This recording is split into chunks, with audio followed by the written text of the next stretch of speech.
You have just downloaded the Barbecue Central Show, which airs live every Tuesday from 9 to 11 p.m. Eastern Standard Time. The Barbecue Central Show is brought to you by Sucklebusters. You can find them at sucklebusters.com. Also by The Barbecue Guru, creators of automatic pit temperature control technology. They can be found at thebbqguru.com or call them 800-288-GURU. And by the Chops Power Injector System, the 2015 Barbecue Tool of the Year at the NBBQA. Find them at barbecuekansascity.com. And by Butcher Barbecue. From injections to rubs to sauces, always trust your butcher at butcherbbq.com. And by Big Papa Smokers, your one-stop online shop for everything and anything that has to do with barbecue. Their website is bigpapasmokers.com. And by Cook Shack Pellet and Electric Grills. Visit them at pelletcooker.com or cookshack.com or call them 800-423-0698. And by the Sam's Club National Barbecue Tour. 31 cities, $500,000 in cash to be won. Find out more at kcbs.us/Sam's Tour. And by Cookin' Pellets. You can buy Cookin' Pellets at cookinpellets.com. You can also visit amazon.com to purchase as well. And by Green Mountain Grills, some of the best pellet grills on the market today. You can visit them at greenmountaingrills.com. And by iGrill, the Bluetooth grilling thermometer that allows you to monitor temperatures from 150 feet away. Use promo code CENTRAL for 15% off your purchase at iDevicesinc.com. This is Chris Payne from Euclid, Ohio, and you are listening to Barbecue Central. So to get that perfect barbecue, you use wood. Are you sure it's safe? Whatever. We put the lighter fluid on, strike the match, and... Oh, should we call the fire department? That might be a good idea.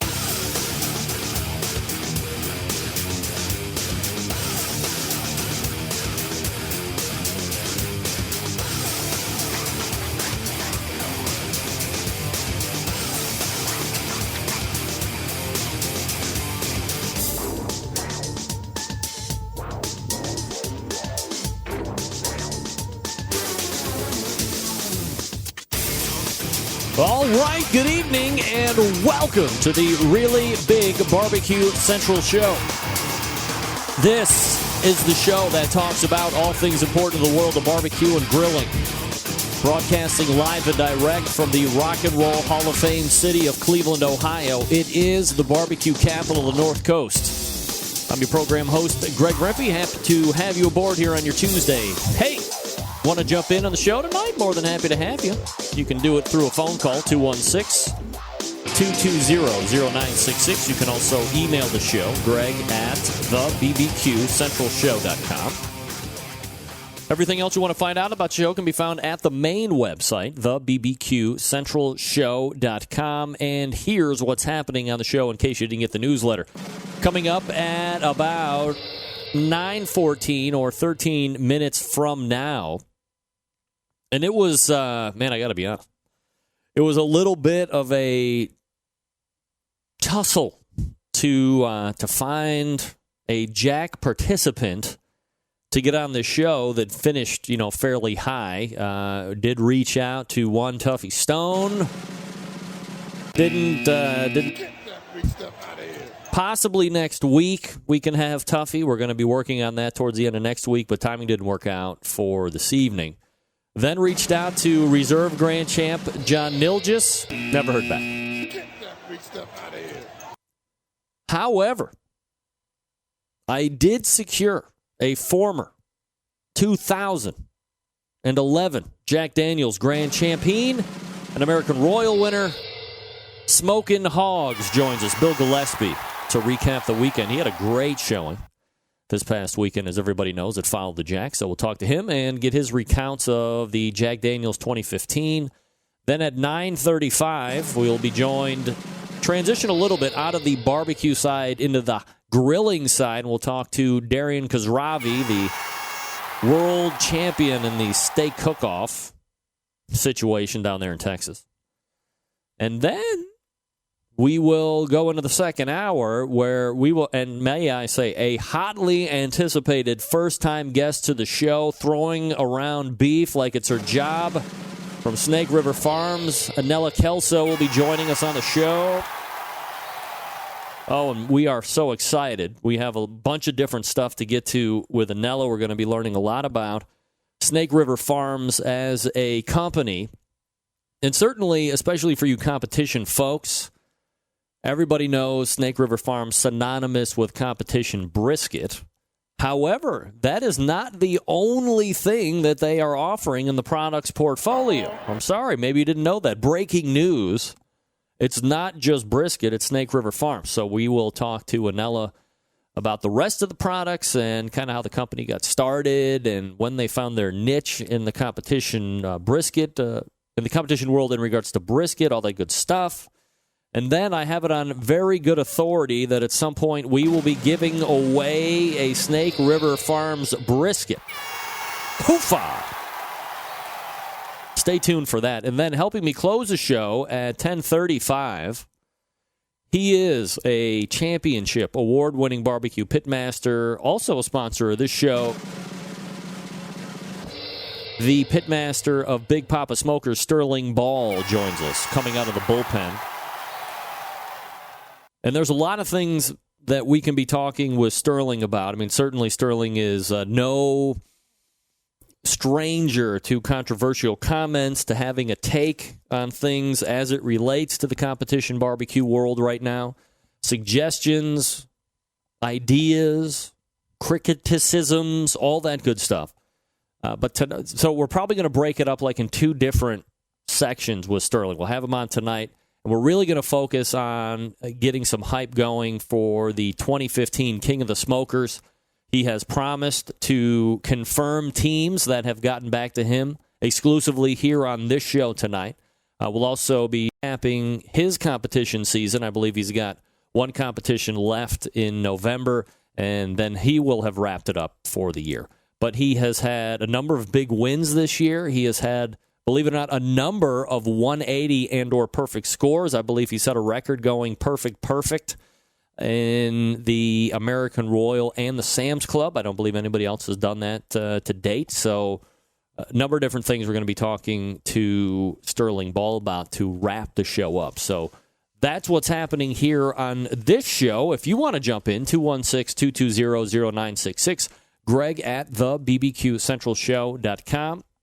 Let everybody know that the show is on tonight, folks. Get out your Facebooks, your tweeters, your emails. A few different links to send people to if you want to send them to the main website so they can enjoy audio only. I am down for that. TheBBQCentralShow.com is the link to send them to, and then click on that really big Listen Live link right there at the top of the page. If you like video, OutdoorCookingChannel.com/watch-now is the longtime video syndication partner of this show. Also on Roku as well, so you can get it there. Search through the App Store of your particular IP television platform, and if they have the Outdoor Cooking Channel, download it, and you can watch it right from the comfort of your own couch. So I got this email from Dave Marrow. Greg, I've been a devotee of the show for a while, but never laughed my ass off as much as I did when you told your story with the package-grabbing ump last week. I was listening to the show on my way home from work and seriously had to pull the car over. That shit was funny. Thank you for pulling over, Dave, and not causing a car crash because you were listening to the show and finding it funny. I appreciate your ability to find humor in that when the umpire was almost dead, ready to throw me out at any cost. Notwithstanding that particular story, in case you are completely unaware of calendar events, folks, Saturday, this coming, is Halloween. Allow me to get up on my soapbox and make my yearly plea/rant on this impending night or holiday or, whatever you consider it. Folks, if you're over the age of 13 or are out of the 8th grade, please, folks, stop trick or treating. Get that free stuff out of here.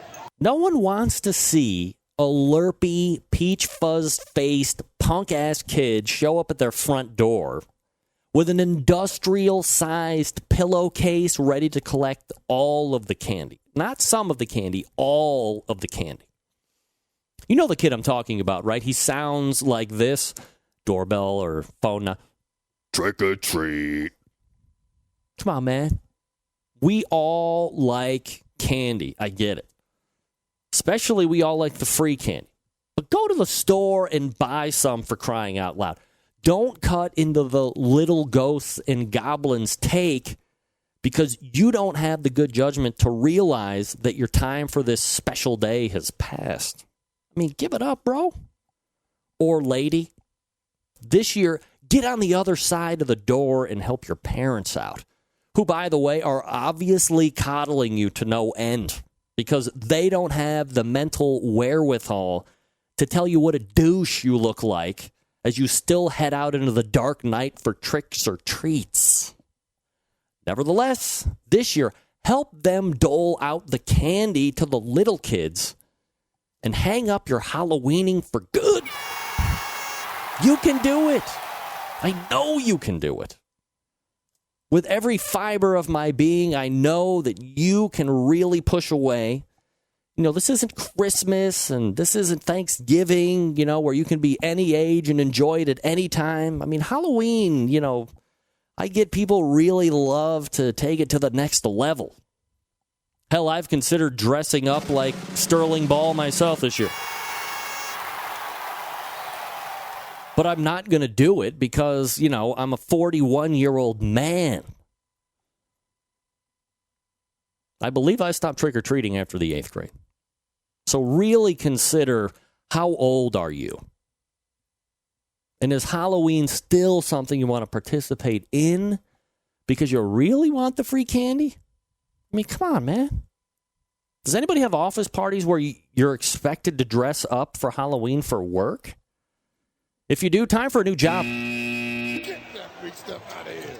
Lots to get to here. 216-220-0966. Greg at thebbqcentralshow.com. All right, gang, we're off and running, and if you're like me and you're trying to think of a way to step your barbecue and grilling game up a notch or 3, there is no better or easier way than by adding a little Butcher Barbecue to your arsenal. That's right. We all know that Butcher's Barbecue is well known for the injections, right? The pork, the beef, the prime injection, the bird boosters, the grilling oils, the rubs, the sauces, all available for sale right now at butcherbbq.com.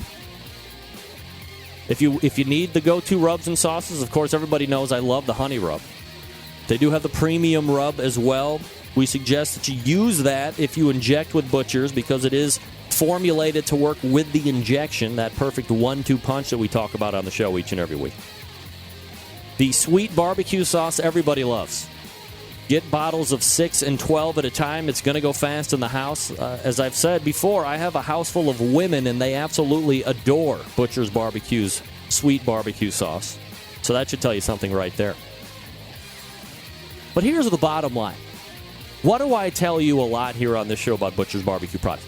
Dave is not somebody that is putting out products to sell and make money off of. Nay, these are competition-tested products. So much so that over the last 2 events that Dave has competed in, he has won them.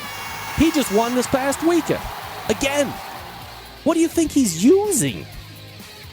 What do you think David is using when he's out there setting up shop and taking names of the rest of the competitors? Come on, man. You know he's using his own stuff. Dave Bosca himself goes to bbq.com to stock up right before all the competitions that he's going to be taking place. These are competition tested, they work, they win, and you can take part in this if you visit butcherbbq.com. That's butcherbbq.com. Don't worry about breaking the bank on shipping. Anything at $55 ships at $8.50. Between $55 and $200 ship at $9.75. The Super Saver, anything over $200 ships for free, so just get $200.01 of something and save on the shipping. Stock up, man. Believe me. I'm not going to steer you wrong when it comes to Butcher Barbecue. This is what you want to do. Head on over to butcherbbq.com. Stock up now. Butcherbbq.com. Butcher's Barbecue. Always trust your butcher. All right, we're back with Bill Gillespie from Smokin' Hogs. We're going to be talking a little 2015 Jack Daniels. Lots of other great guests to get to this evening as well. Love to hear from you.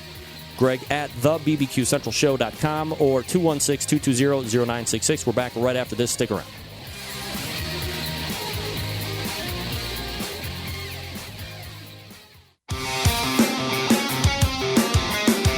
Broadcasting live from the Barbecue Central Radio Network studios in Cleveland, Ohio. You're listening to the Barbecue Central Radio Show. Once again, here's your host, Greg Rempe. All right, welcome back. 216-220-0966. Greg at thebbqcentralshow.com. This portion of the Barbecue Central Show being brought to you by Green Mountain Grills, manufacturers of some of the best pellet cookers out there on the market today. If you're looking for a big cooker to house a lot of food, they got one for you. How about something medium-sized? Well, they got you covered. How about tailgates? Yeah, they got you covered there, too. Also, they can supply you with wood pellets to fire those cookers. Check them out at greenmountaingrills.com. That's greenmountaingrills.com. I love mine. You could love yours as well if you just visit the website, greenmountaingrills.com. All right, joining me now, a former Jack Daniels Grand Champion, third overall at the 2015 Jack this past weekend. Let's head on over and welcome in friend of the show, Bill Gillespie of Smokin' Hogs Barbecue. Bill, how are you, buddy? Hey, Greg, what's happening, man? Good to be back on the show. Yeah, always happy to have you, Bill. And if I'm not mistaken, happy birthday to you. Oh, thank you very much. Absolutely. Yeah, we went out a little bit tonight, had a nice little birthday dinner, me and the wife. So 35 again? Yeah, exactly. Yeah, 25. 25 again. All right. Well, congratulations. Thank you. Bill, so this past weekend, obviously, Jack Daniels down in Lynchburg, Tennessee, as I had mentioned in the open. You won it all in 2011, so 4 years ago. I guess, how many times have you been to the Jack itself? We were there in 11, 12. We were there for the 25th and 13 last year, and then this year, so 5 years. All right, so 5 years. As you kind of look over each individual year, I mean, is it a lot of the same? I mean, obviously 2011 a little bit different because you won it. But for the 5 years, is there a lot of the same and then little bits of change, or does each year kind of hold its own individualization that you can kind of break out of? I think each year is different. I mean, every year is special. You're excited to be going back, and I think every year is definitely a little different and a little more special each time. When you look back at 2011 and you gain the Grand Championship at Jack Daniels, at that point, is that still the biggest win that Smokin' Hogs has under their belt? I think so. I mean, we did win the American Royal Invitational last year. I just think the 2011, and there's nothing to take away from the Royal, because I think they're both, they're both great victories. But I think just because it was my first one, I always go back to the 2011 Jack win. Few pitmasters have won both the Invitational at the American Royal and then whether it be, same year or, later on in the career, the Jack Daniels as well. So there isn't a lot of people that can sit there and talk about how they've won both. That's true. Can you compare? Yeah. Can you compare and contrast? I think, I think the Jack has just got this kind of special feeling to it. It's kind of quiet. You're in Lynchburg. It's I don't know. It's kind of hard to describe. The American Royal is. It's almost kind of like a Mardi Gras. It's fantastic. You know what I mean? I think it's two totally separate feelings for both contests. Is it easier at an American Royal Invitational, and back when you had won it, you were still in the old stomping grounds and not out the Arrowhead like they were this past year? Is it easier in that kind of a scenario to get lost in all of the parties and the goings-on where, the Jack is a little bit more secluded, a little bit more mysterious and romantic? Yeah, I think so. There's a lot going on at the Royal. It's you really have to be focused, and you have to be focused at both contests, no matter what. But I just think with everything going on at the Royal, with all the parties and stuff like that, you got to be a little bit more focused, I think.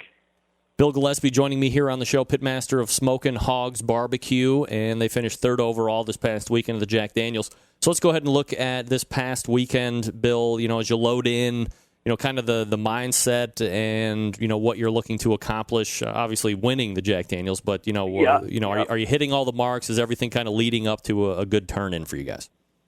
Going into it, I was a little nervous about chicken. I kind of waited till I get down there to get my chicken, and I was having a little trouble finding some, and kind of picky about what I want. So I ended up getting some, a little bit bigger than I typically like, so I had to do a little extra trimming. Everything else I think was pretty standard. I was extremely happy with my brisket, Snake River Farms. I kind of saved this one for the Jack. I liked the way it looked, and I was real happy with that. Ribs and pork, they looked good. Happy with the quality of it. I felt pretty good going in with what I had. Like I said, chicken was the only question mark. I didn't know what to expect with that. Overall, as far as where your individual results came in, as a team, are you satisfied, or were there things that you can look at now and go, we kind of left that on the table, and if I have it to do over again, these are things I do different? Yeah, I probably, pork kind of was a worst category, actually, out of the four. There's a couple things I might have changed a little bit or tweaked or just to make it a little bit better.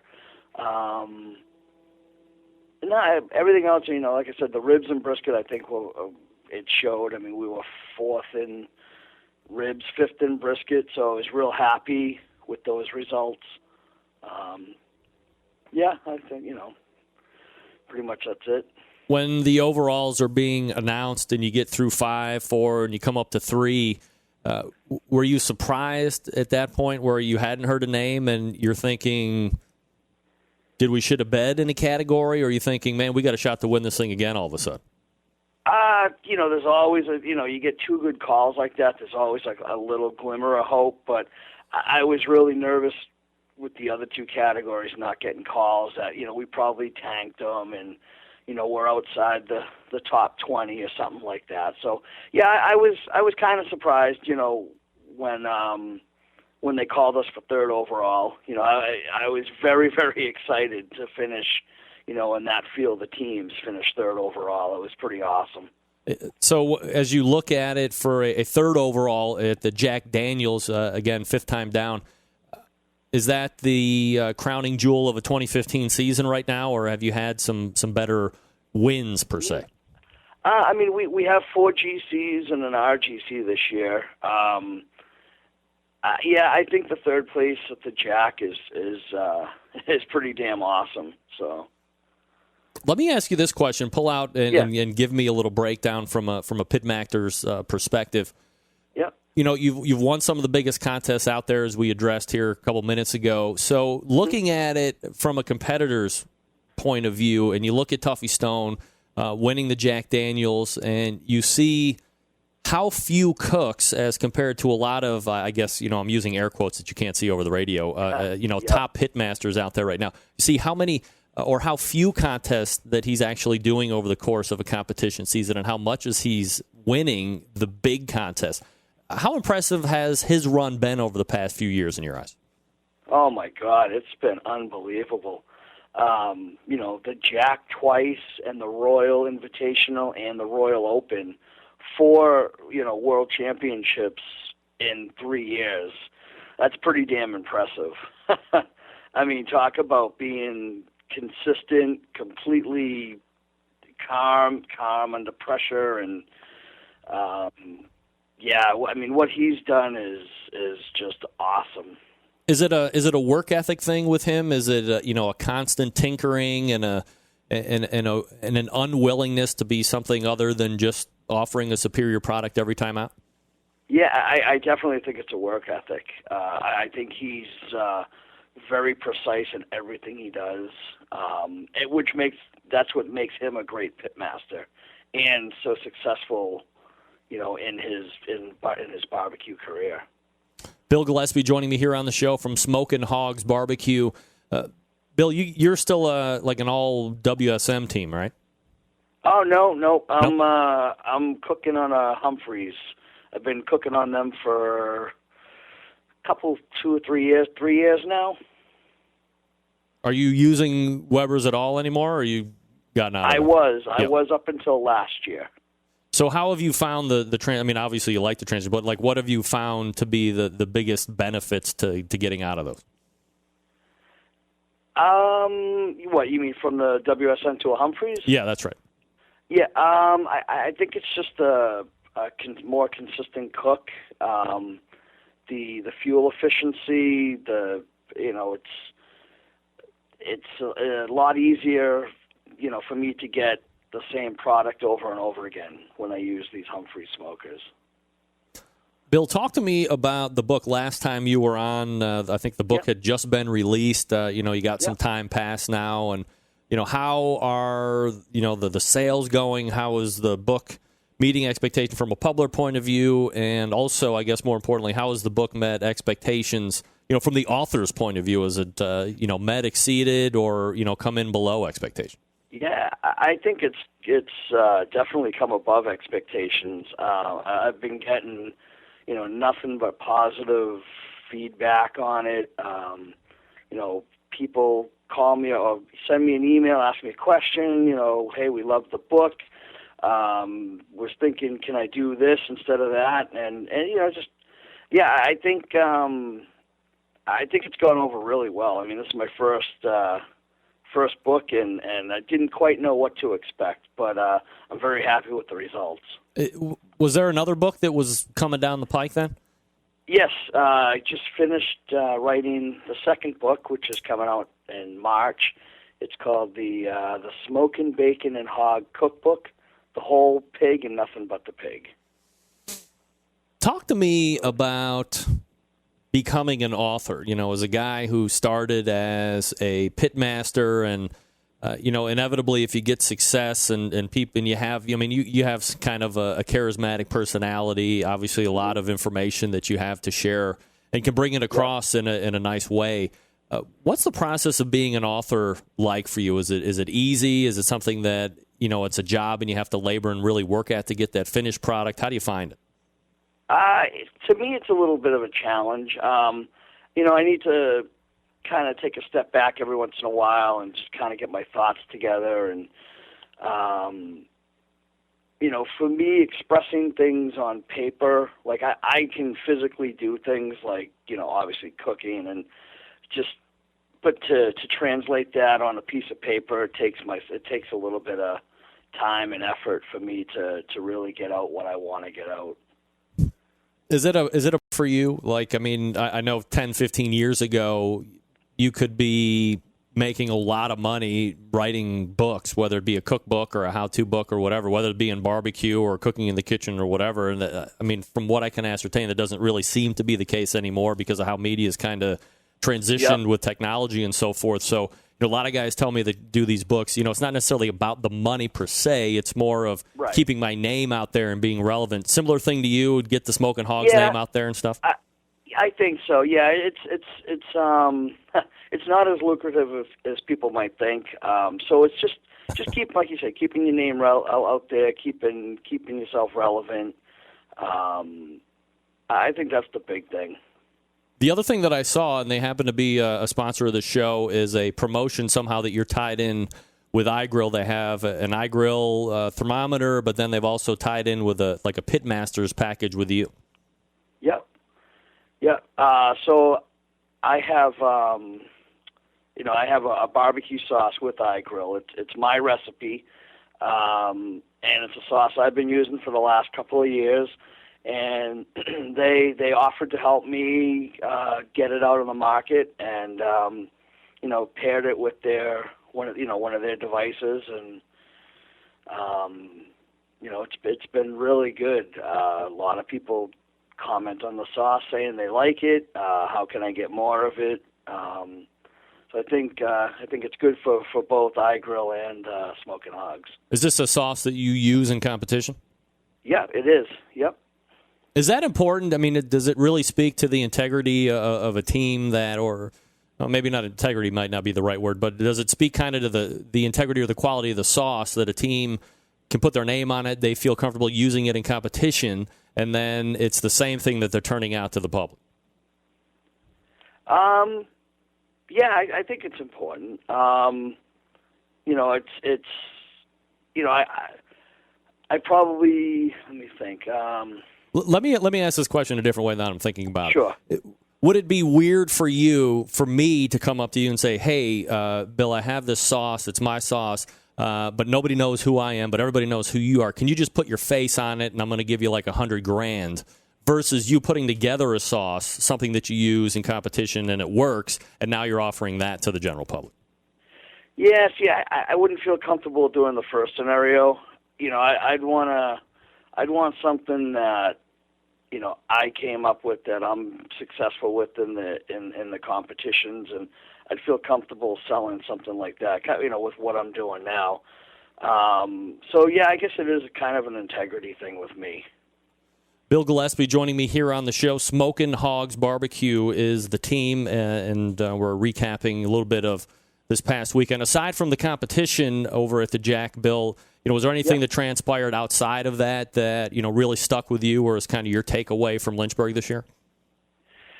Man, it happened so fast. I mean, we get down there and, like a day early or so, and just relax, and next thing you know, we're driving home Saturday night after awards, and I just think meeting new people and having a good time, seeing people you haven't seen in a year or so. It's I think that's kind of what I took out of it. Were you surprised when you look at the overall results that a top 30, one of the top 30 teams actually at number 30 was a European team, or somebody that wasn't American based, that being no, I'm sorry, they were 26th, the Sabaralina Barbecue, finishing with a 678. For the last, what has been 2 or 3 years, you've heard about this, European outreach, and KCBS is kind of trying to help the European teams really get the grasp of the Southern-style barbecue, and you've seen that whole situation over there in Europe kind of evolve and really take hold. They have grill stocks over there. They have their own barbecue competitions over there that are, based, whether they're completely regulated by KCBS or, prior to that doing something loosely on the same type of a scale. And now here they are, finishing 26th and 30th and 40th and 44th. Pretty impressive, right? Yeah, absolutely. I mean, they're really starting to make a name for themselves. I think they're starting to understand, like you said, the Southern cooking, Southern barbecue cooking, and they can't get a lot of the same stuff we use here, but when they come over here, they have access to it, and I definitely think they're definitely getting better at it. You can see it in the standings. I think there was two of the international teams, I think, in chicken. They were like second and third. I could be wrong on the category, but I know there was one of the categories, there were 2 international teams that placed second and third place, and that's pretty damn impressive. Do you think that in the next 10 years a international team might win the Jack then? I definitely think it's possible. Yeah, absolutely. Where are you going to be at, Bill? Are you guys done for the year now? Let's see. We got this weekend we're down in Delaware at the BBQ, and the week after we are wrapping up our season down in Shelby, North Carolina. All right, so 2 more left. He finished third overall in 2015 this past weekend at the Jack. They won it 2011. Also won the American Royal Invitational 2014. This is Bill Gillespie, pitmaster of Smokin' Hogs Barbecue. Bill, always appreciate the time, man. Thanks for coming on. Hey, thanks, Greg. We'll talk to you soon. All right, there he is. All right. Bill Gillespie of Smokin' Hogs getting after it, recounting his time there at the Jack Daniels this past weekend, and also having kind of a quick look back at, he said, look, how many teams would love to just say, we won the American Royal Invitational during the course of our competition career, or we won the Jack Daniels during the course of our competition career. He's won them both. Not many teams do that. Not many. Chops Power Injector Systems are the National Barbecue Association's product 2015 Barbecue Tool of the Year. Awesome sizes to fit your injecting needs. From the backyard cooks to caterers, restaurant chefs, Power Injector is right for you.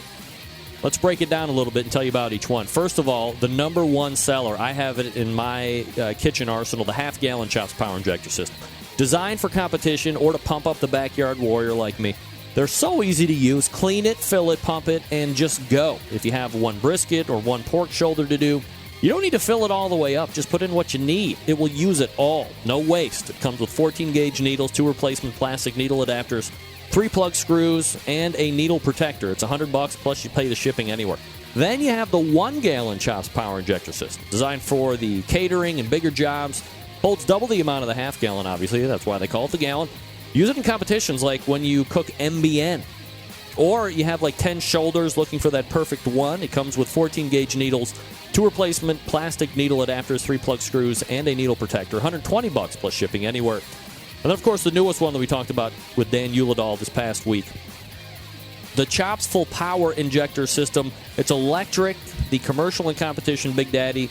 It's not a holding tank, but a 3.5-foot pickup tube that you can put in any size container. That's right, from a few ounces to a 55-gallon drum. It was originally designed for Chef Rob at one of the best barbecue restaurants in Kansas City, and he said it time and time again. That with the Chops Full Power Injector System, his briskets are better than ever. It comes with metal needle adapters, 14-gauge needles, 3-inch 12-gauge needles, 2 11.5-inch gauge needles, 3 plug screws, and a needle protector. $325 plus shipping anywhere. You need power for that one, though. Number of the top pitmasters, not only in the country, but in the world, are using Chops Power Injector Systems right now to make their barbecue better than the rest.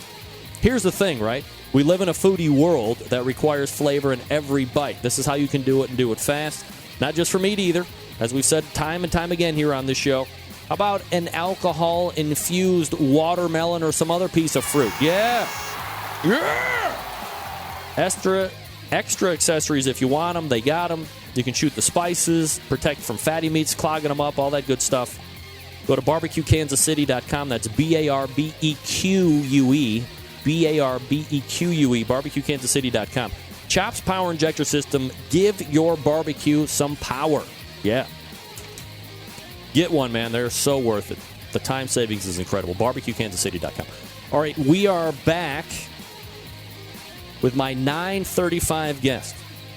The steak master, Darian Khosravi, coming up out of the break. Stick around. We'll be right back.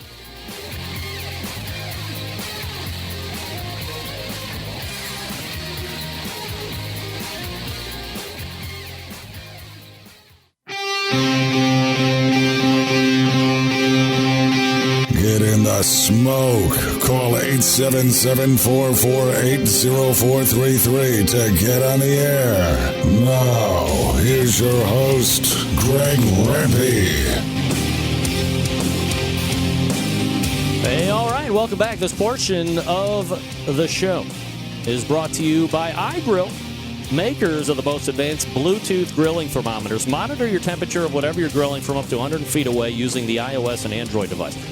This month only, so you only have a couple days left, receive 15% off the iGrill Pitmaster set with code CENTRAL, complete with an iGrill 2, Pro Ambient Temperature Probe, Pro Meat Probe, and barbecue sauce by award-winning team Smokin' Hogs Barbecue. This is the ultimate pitmaster's dream, for crying out loud. Shop at iDevicesInc.com. That's iDevicesInc.com and receive 15% off the iGrill Pitmaster set with promo code CENTRAL. Thanks to the folks at iGrill for sponsoring the show. My next guest is seen on the competition barbecue circuit, but this past weekend went down to Texas for the Steak Cook-Off World Championships, and all he did was walk away with the first place trophy. Here to recap the win, talk a little steak cooking, is the pitmaster of Cosmos Q competition team, Darian Khosravi, joining me here on the show. Darian, how are you, buddy? I'm pretty good, Greg. How are you doing? Absolutely fabulous, my friend, and appreciate you joining me tonight. So lots to get to when it comes to talking about the steak cooking and all this great stuff that you did down in Texas. But if you could, can you talk to me a little bit for the folks that might be just tuning into the show for the first time or haven't gone through the extravagant run of archives here on this show? A little bit about yourself, kind of how you got into this whole competition barbecue thing. Well, it started 10 or 11 years ago. We just, I guess mostly like everybody else, see something on TV and think you could do it. And then we found a competition here close. So we entered that, was lucky enough to get our name called, and just got hooked ever since. And I ain't looked back, to be honest with you. Just been going at it every year. Darren, if you hadn't got the first call, is it something that you still would have? Did you have enough fun at the first one, call or not, where you would have went back anyway? Yeah. We had a good. I did a lot of work though back then. 10 years ago, it was a lot different than it is now. Now I sleep till 6:30 in the morning, where back then I never went to bed. So, but I still would have went back because at the end of the day, man, I just love cooking. Just the cooking aspect that I absolutely love, and not to mention the socializing with all the people. And now over 10, 11 years, it's become a family. So I look forward to seeing my family members on the weekend and just catching up and hanging out and cooking some barbecue. Let me ask you a quick question. When you look at it 10 years ago, 11 years ago, as you said, you're up all night and there's a lot more, I guess, quote unquote, work or labor involved than you're doing now. Was it a different product back then? Was it one that can compare to what you're doing now, or are they completely two different worlds? In my opinion, they're two different worlds. With the evolution of the barbecue, products, the injections, rubs, marinades, soaks. Back then, they were around, but they weren't near as refined as they are now. And not to mention the equipment has gotten a lot better. We've learned a lot. So the whole evolution of barbecue, in my opinion, has shifted forward. Not to take anything away from, guys that were doing it back then, because if it wasn't for them, we'd never be where we're at. But we just love doing it. Darian Khosravi joining me here on the show from Cosmos Q. We're going to go ahead and take a look back at the steak cook-off this past weekend down in Texas. All right, so, there was a huge barbecue competition this weekend, a number of other ones too, but obviously the most well-known one was the Jack Daniels. We were just talking to Bill Gillespie about that this past segment. Also, there was the SCA event, the big steak cook-off. So is that something that you had to qualify for previous to getting down there, or kind of, if you can, kind of give me the run-up to that steak cook-off situation? Well, unbeknownst to me, I thought, to be honest with you, I really didn't know much about it. We were actually going to meet the Boatwrights up at a competition, but we couldn't get in, so we said, we found a steak competition, and we went to it, and we was lucky enough to meet, Dustin and Joe, the reigning world champions of the last 2 years, and just got to talking with them and the birds from down in Texas, and golly, there's a bunch of them, barbecue, just a bunch of guys, and we just got to talking, and I'll be honest with you. I didn't know that there was this whole world of state competition.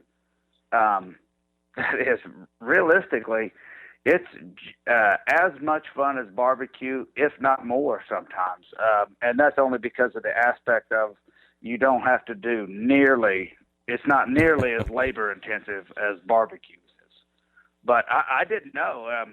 So we got to talking to them guys, and there was other barbecue competitions around here close, and I mean, we was looking at our schedule, and I'm like, well, I don't want to travel 500 miles if I got a state competition that's an hour from my house. So we got to doing a couple state competitions, and just filling the gaps in between barbecue, and I still didn't know that I had qualified. Or I didn't qualify on a week, because there's two ways you can qualify to go to the World Championship, and that's one, you have to be one of the top ranked teams in the point standing, or you have to win a competition. And we were just learning it, figuring it out. I think we only did like 5 or 6 of them, and at that point, I think it was just 4 or 5. And somebody had said, hey, man, dude, you're 3 points away from being qualified to go to the world champion. And I'm like, what? I didn't know nothing about it. And I actually had a friend, he brought the spreadsheet over to my house, and, he taped it up on the wall, and he's like, look where you're at. And I was like, oh, I didn't know. So I was like, well, hell, let's go cook a steak competition. We wasn't doing nothing that weekend, so we packed up and head down to Sweetwater, and we got lucky enough. We just needed a 9th place call, and we got lucky enough. We got 6, and that got us into the top points into the SCA championship. So we got an invite on that. All right. So if you can, when you get down to the national championships this past weekend, how many teams are in? And I guess, for the folks that really don't know much about it, I mean, you said yourself you didn't really know too much about it. Is it just like a one-day thing? Do you bring your own meat? Kind of set that scene for us if you could. No, actually, the guys over at the SCA, the State Competition Association, Brett Galloway, Ken, and JoJo and all them, man, them guys, I've never seen a group of people that bend over backwards for their people more so than them. When we got down to Fort Worth, it was a Friday evening ordeal and then a Saturday ordeal. So we got down there Friday evening, and they had a big old thing going for all the cookers there at Billy Bob's, dinner for everybody. Of course, there was drinks on hand, dance floor. I mean, it was just a great deal. They every single cooking team from around the country, even overseas.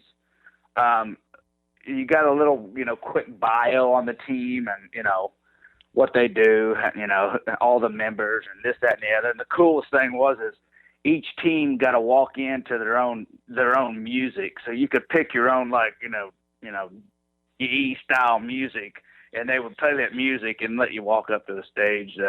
It was pretty neat. They really made everybody warm and welcome, for sure. All right, and then as far as the meat is concerned, they provide the meat, you said? Yep, all the state competitions, you don't take the meat. You pay your entry fee. You take your little PK grill. You take your tent. Take your whatever tools you may need, and your cooler, and that's it. I mean, literally throw everything in the back of my truck about 5 minutes. But that's the great thing. You pay your entry fee, and you go down there. And when they have the cooks meeting on Saturday, that's when they put all the meat out on the table, and then they go to a lot system, and that's how you get to pick your meat. On the whole, as you're looking at the table of meat, I mean, is it all pretty similar stuff? There isn't one that you would feel shafted if you had to go last, right? You would think that, right? Yeah, kind of. But actually, the guy that got second place at the championship, I think he picked 61st, so he was almost dead last in picking steaks. So there's just so many of them are out there that they can't put them on the table. I mean, it would be a 40, 50-foot table. So as they start emptying space on the table, they actually have coolers of more steaks that they put out there. So they're just filling the holes on the table. That's wise. You get your steak. This isn't obviously like an overnight situation that you're used to at a traditional competition with prep and injection and all this other crap. So on Saturday, how do you prep the meat? How do you set up the grill? Some of the cooking tricks, if you could. Well, I learned a couple. My buddy Kent Boatwright, and the one thing that he taught me, steak, and Kent put me a marinade that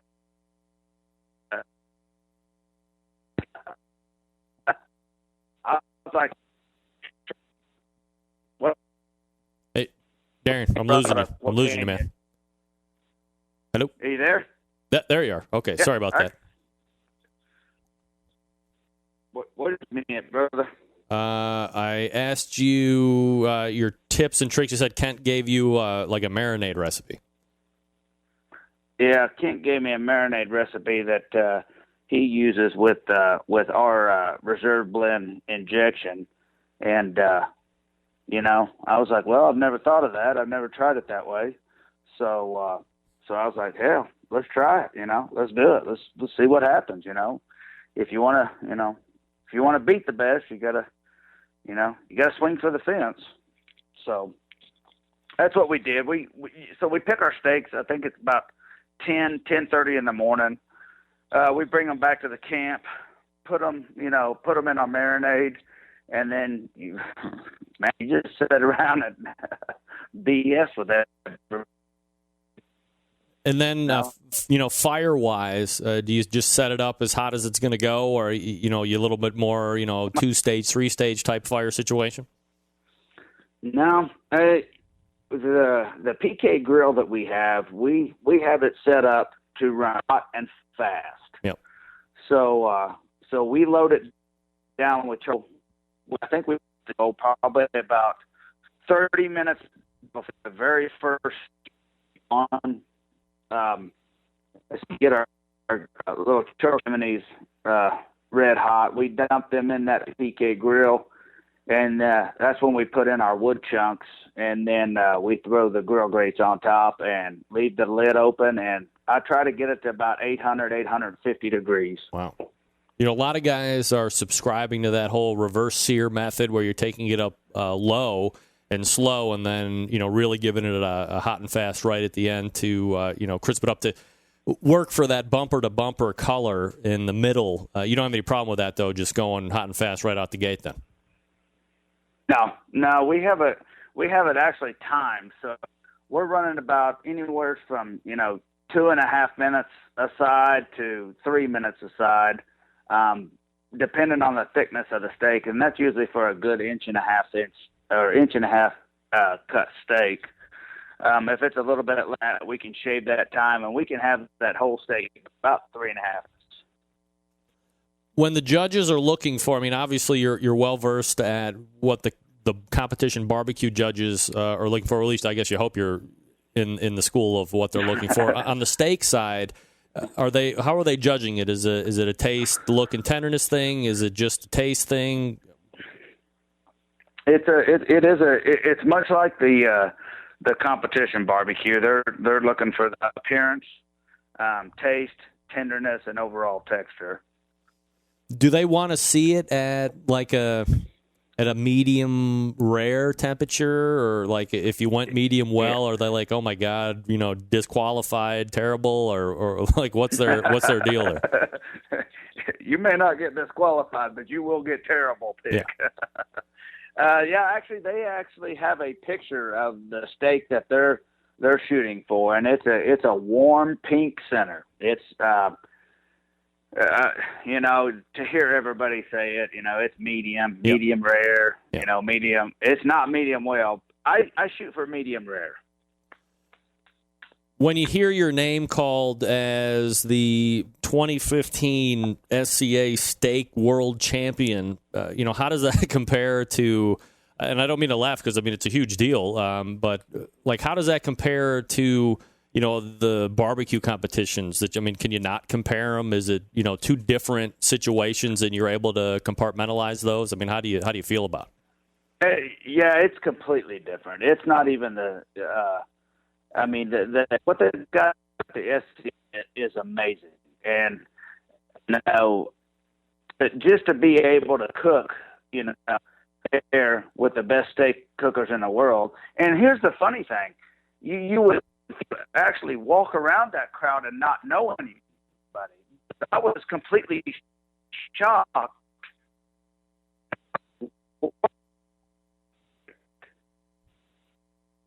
mean, it was very humbling just to be there, you know, to steaks with them.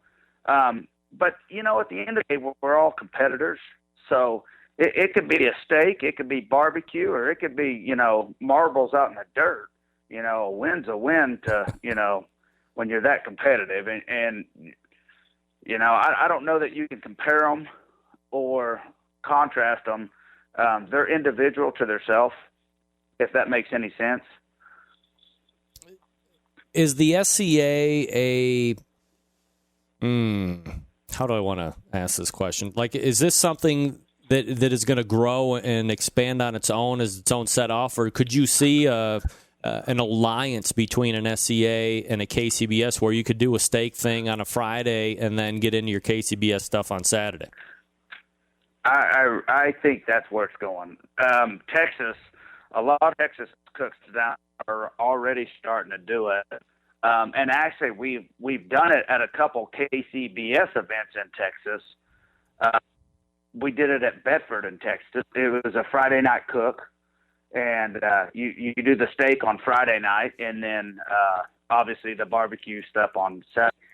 I really think that these guys have really tapped into something that is gonna it's gonna blow up. For realistically, for less than $300, you can go per pound, win just as much money, if more money, than you can a bar competition.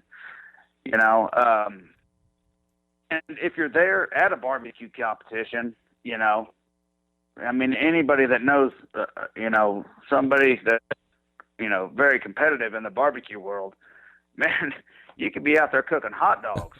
You pay me $8,500, and I guarantee you, man, I'm going to win that hot dog competition, you know? That's right. Darian Khosravi is the pitmaster at Cosmos Q. His website, by the way, cosmosq.com, if you want to check it out.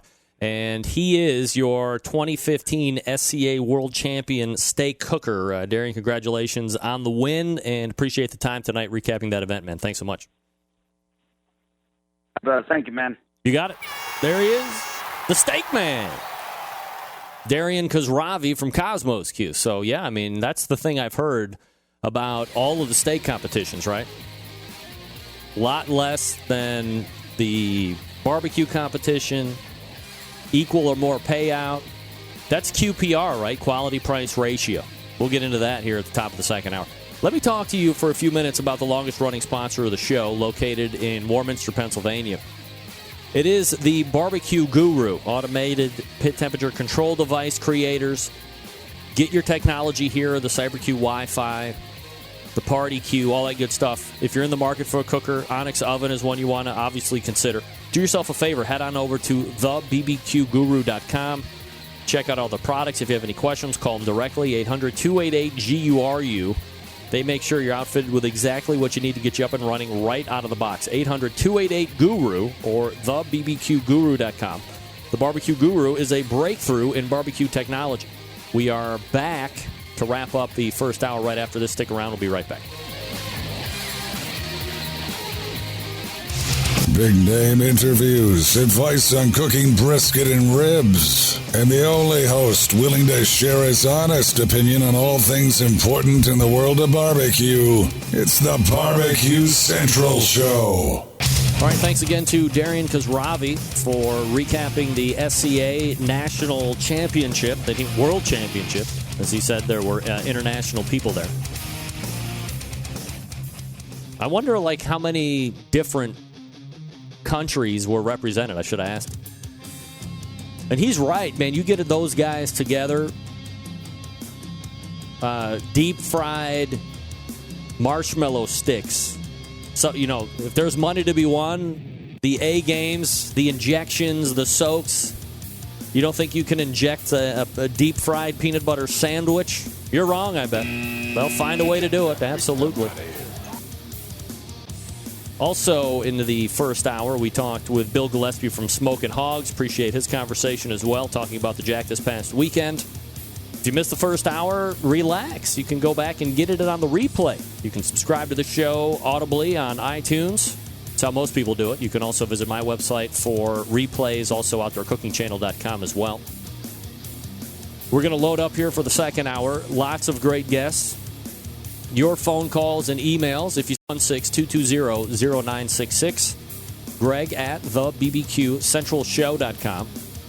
Over the next couple weeks, too, I'm not sure exactly how good the set's going to look. We're going to be in the midst of getting the new studios installed down here in the countryside estate in Cleveland, Ohio. All right, we'll step away, refresh your drinks. I'm going to refresh mine, and then we'll get ready for the second hour. We'll find Anella Kelso from Snake River Farms and also Sterling Ball from Big Papa Smokers, just to name a few. You're listening and watching the Barbecue Central Show right here on the Barbecue Central Radio Network. Stick around. We'll be right back.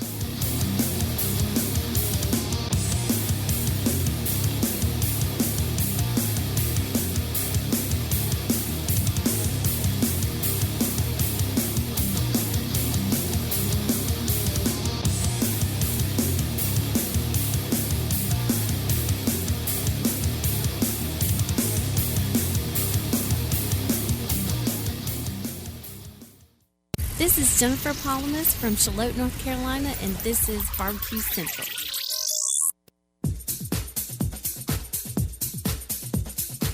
Happy to have you aboard here for the Really Big Barbecue Show. We cook because we have to, and we grill because we want to. Hit me! Fine, how's it going? You have a great show. I'm a big fan. Boing. So what seems to be the problem here? This man looks like he's dead, and he's in the crackle. Charbono! It's all about the Charbono, dude! Succulent fish! What? He ate 54 wieners. Now listen, Lavernius, shut your face. I'm shaking like a dog shit peach seed. We have top men working on it right now. Top men. All right, just like that, we are into the second hour. Friends, neighbors, you have found the Barbecue Central Show. This is the show that talks about all things important in the world of barbecue and grilling. We take place live from the Rock and Roll Hall of Fame city of Cleveland, Ohio. By the way, the 2015/16 Cavaliers campaign is underway in Chicago tonight. LeBron James destined to bring home championship greatness to the Rock and Roll Hall of Fame. Hey, you want to jump in on the show tonight? More than happy to have you. 216 or 220-0966. You can also email the show, Greg at thebbqcentralshow.com. Still to come on this show tonight, Anella Kelso from Snake River Farms, also Sterling Ball from Big Papa Smokers. Stay tuned for that. All right, now let me make sure I have this all set up right. Oh, I hit the wrong damn button. Dummy. Here I am, back in the anchor room, as we call it. Hey, buddy. I'm getting ready to do the weekly barbecue roundup, so if you could, make sure that you tell Steve to wake up. I see him sleeping back there. I mean, come on. Give me a break. That guy he's so lazy, that guy back there. He's so lazy. Sleeping all the time. I understand he put together the weekly barbecue roundup for me, but geez, can't you stay awake until I do it for all right. Nevertheless, your latest edition of the weekly barbecue roundup right freaking now.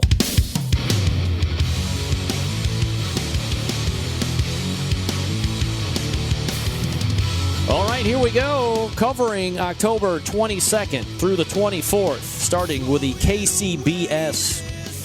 The Dallas Kosher Barbecue Championship, a competitor series, so it doesn't count towards Team of the Year. Winning that one, C&B Barbecue, Texas, with a 648.5. Border War Barbecue. Oh, hold on a damn minute. I really wanted that song to work, but that song is not going to work.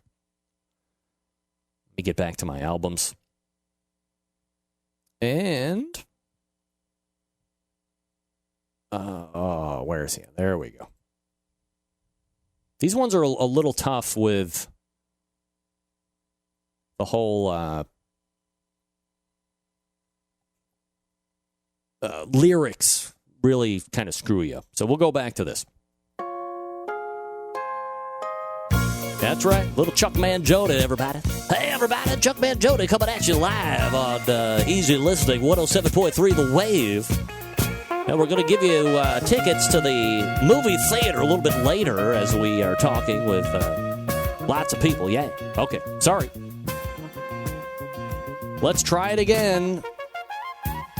Dallas Kosher Barbecue Championship, a competitor series event, C&B Barbecue, Texas, winning with a 648.5. Border War Barbecue in Osawatomie, Kansas. Did I say that right? Getting Sauced with a 694.2 wins that one. Smoking the Fort Barbecue and Bluegrass Festival in Fort Gibson, Oklahoma. Winning that one. Who, Steve? That's right, Butcher Barbecue winning that one. Damn right. Again, with a 702.2. Boom. 700 pin for that guy. Hillbilly Hog Barbecue Throwdown and Fall Festival, Cleveland, Georgia. Winning it, Bald Hog Barbecue with a 709.1. How about the Jack Daniels World Championship Invitational Barbecue? Winning that one, as we know, Tuffy Stone Cool Smoke with a 698.2.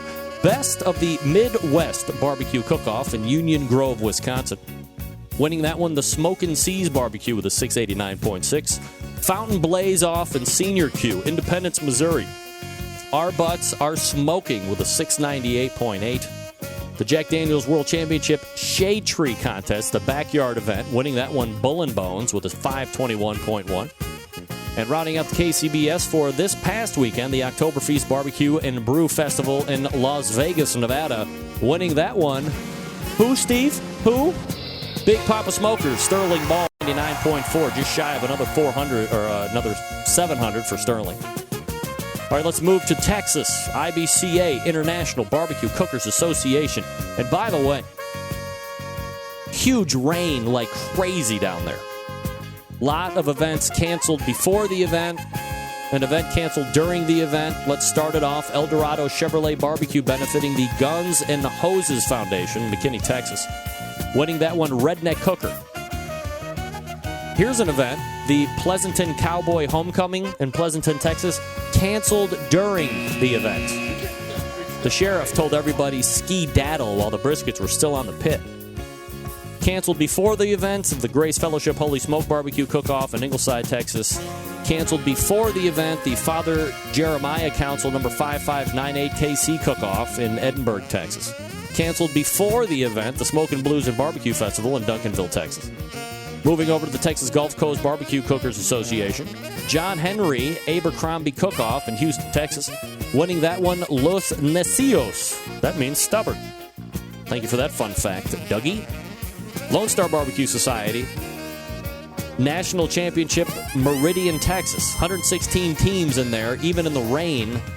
Tractors pulled people into place, had to move during the cook-off to another field. That's how bad it was.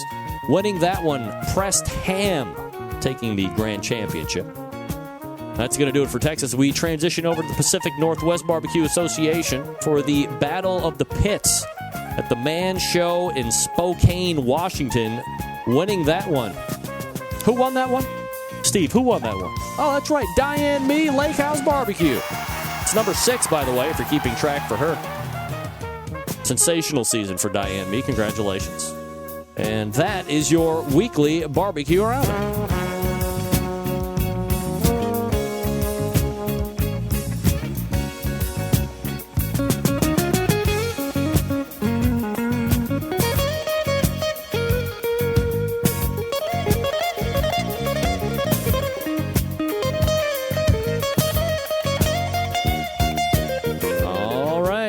There's your weekly barbecue roundup.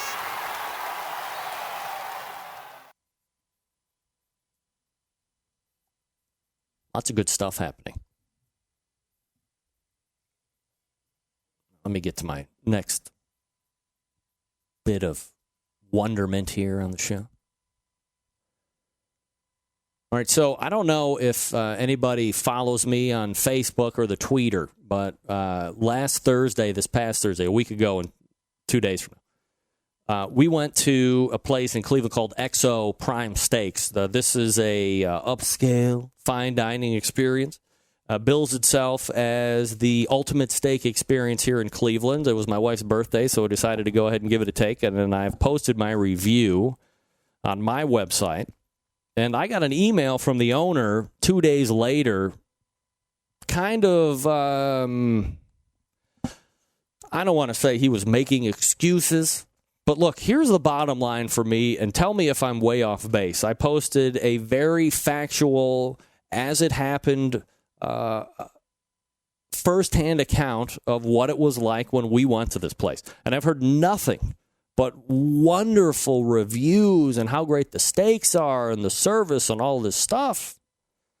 So the expectation and the bar of expectation was set very high by a lot of top people in this city. So to say excited would be an understatement. And we went, and it wasn't really busy, which is fine. I mean, it's a Thursday evening. Maybe it's not going to be too busy there. So to me, if you're in fine dining and you're going to be dropping... we ended up spending before tip $225. I mean, that's not like something everybody does every day, and I realize that. That's something I rarely do. But, if you're going to be doing that and you're going to somewhere that is billing itself as the ultimate steak experience, I think you need to leave wowed. Whether it's Thursday at 6 p.m. or Saturday at 9 p.m., you have to leave wowed, right? And we weren't. There wasn't anything that made it feel any different than if we would have went to a chain steakhouse. And that's what was disappointing to me and to my wife. And we got a letter from the owner, and he said, you didn't give me a chance to fix anything, and you've bashed me on social media, and... you should have emailed me, and I would have given you, a chance to come back, all of this stuff. And I think that there is a bar that is set, right? That if you bill yourself as the best, there is an expectation that it has to be met. And if you don't fix it, or if you don't come through, I mean, that's tough. That's tough. We gave them 4 out of 10. That's the best we could come up with, given the whole... items factored in. And yeah, I mean, what can I say? It was as fair as we could be. We weren't trying to do anything crazy or get free meals or anything like that. Nothing like that. Just giving our firsthand account. And, at that price point and with that expectation, I don't know what else we could do. We're not trying to take a shot at them. I mean, these guys are independent steak retailers. We get it. We want them to succeed, all that good stuff. Anyway, if you didn't read the review, go to my website, check it out. It's called the XO Prime Steaks Review in Cleveland. All right, folks, let me talk to you quickly about Fast Eddie's Cook Shack Pellet Grill Smoker. It's all in one. It's 100% stainless steel wood-burning pellet-fired cooker that uses direct and indirect heat up to 800 degrees. It is the only pellet grill on the market that uses charbroiler technology. It features electronically controlled temperature to eliminate large heat fluctuations that dry and shrink meat. A pellet grill can barbecue, grill, bake, roast, sear, and smoke. Cook Shack has 2 models of pellet grills. The PG-1000 features a fully insulated double-walled roll hood for superior heat retention, fuel savings, maximum cooking performance. The PG-500 features two-way swing lid, pellet drop, and utensil holder. The 500 and 1000 have many great features, including 784 square inches of space for the cooking, easy side-loading pellet hopper, fully automated wood pellet food system, stainless steel cooking grate on the direct zone that produce killer-looking sear marks, nickel-plated grills on the indirect and top racks, a drip bucket, a pellet ash drawer, 100% stainless steel construction, warming drawer, 40 pounds of Cook Shack hickory pellets, and a 30-day, all-you-use, money-back guarantee. It's a versatile pellet cooker that adds full flavor to your recipes, including fajitas, ribs, chicken, steaks, desserts, sides, and large cuts of meat. It can do it all, including cold smoking. Grilling with wood pellets penetrates the food with an intense, smoky flavor. That's why you use them. When you cook with pellets, the fuel is consistent, the smoke more flavorful. For recipes, check out Cook Shack's YouTube channel for the cooking guide on their website. You can call 800-423-0698 and order one today from their brilliant sales staff. Not like my crack staff back here. Again, that number, 800-423-0698, or visit their website, cookshack.com. Who wants to talk beef? Anybody want to talk beef? I want to talk beef, amongst other things. Here we go. Anela Kelso coming up out of the break. You're listening and watching the Barbecue Central show right here on the Barbecue Central Radio Network. Stick around. Be right back.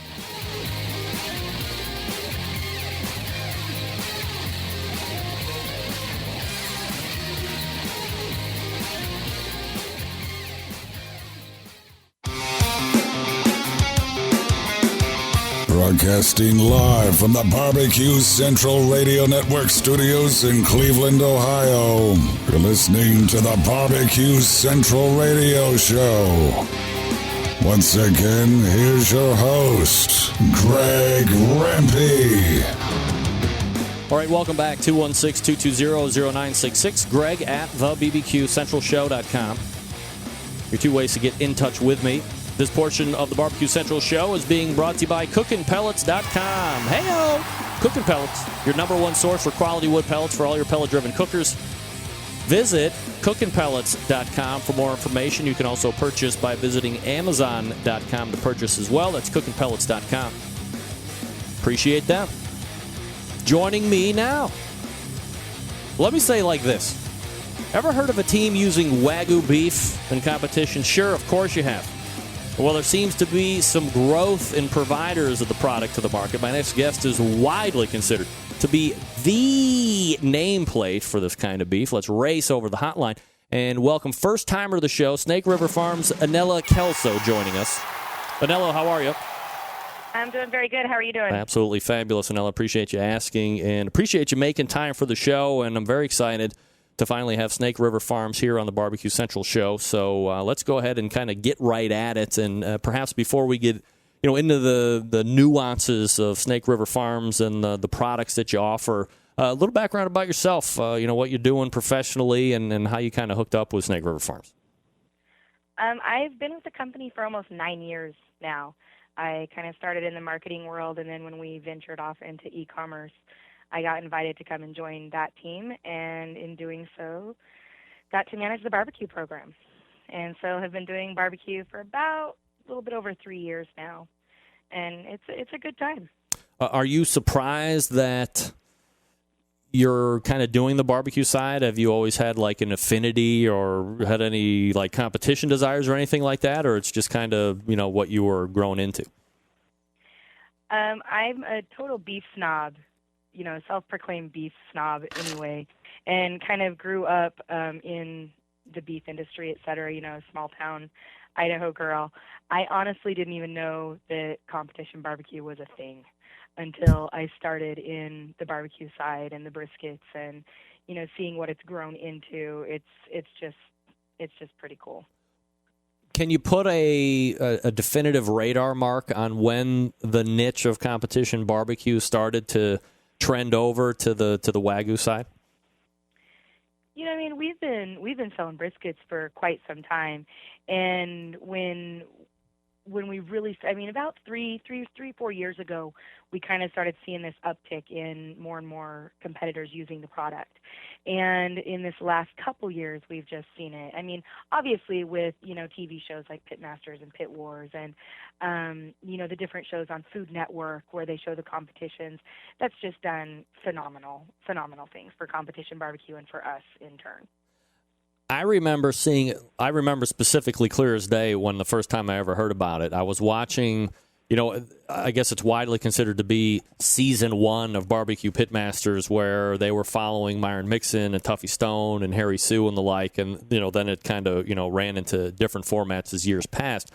But that particular year or season, Myron Mixon had a Wagyu brisket, and he was going to give it to Tuffy Stone, and they were talking about how much it was and how much better it was. I'd never heard about it up until that point. That's not true. I heard about it one time 4 or 5 years before that with a guy out in the Atlantic Northwest, a guy by the name of Jim Minion, who was real high-end barbecue caterer and was using things called caribou to pork that nobody had ever heard of back then, too. This was probably like 2007. But, all of a sudden, you see it on the TV. You see Myron Mixon has it. You see Tuffy Stone has it. And all of a sudden, I started hearing about it more and more and more. Now, all of a sudden, it seems like it's like par for the course. So are you guys, as a company, surprised that you have seen it make such an uptick over the last 3 and 4 years? Well, to say that I'm not surprised would be a lie. I mean, I stand behind our product 100%, and I think, the reason that it has been so successful in competitive barbecue is because we strive really hard every day to make a very consistent, high-quality product. And it started out as kind of like this. We used to call it like, the competitor's secret. And, I mean, we all know how secrets are in the world of competitive barbecue. And nobody would say, no, we're not using it, we're not using it, we're not using it. And then it just became such a, everyone was using it. And yes, I mean, Myron's one of the original guys who's always used our product. And then for it to be shown on TV in season 1 was so different than the rest of the seasons because it was actually what they were cooking at the contest. And so they opened, their own coolers and you saw the product. So you knew that that's what it was. And then over the last, 3-4 years, we've just seen it boom. Anela Kelso joined me here on the show from Snake River Farms, the website, snakeriverfarms.com. And if you go there, for at least from tonight through Saturday, Anela is very gracious enough to offer free shipping for anybody that is going to be purchasing through the Snake River Farms website with code BBQ Central, one word. And you can wait. Yes, we changed the code. Oh, okay. What's the code? We got a little crazy because we offered it up to a Whiskey Bench show, too. So we just went OCC 15.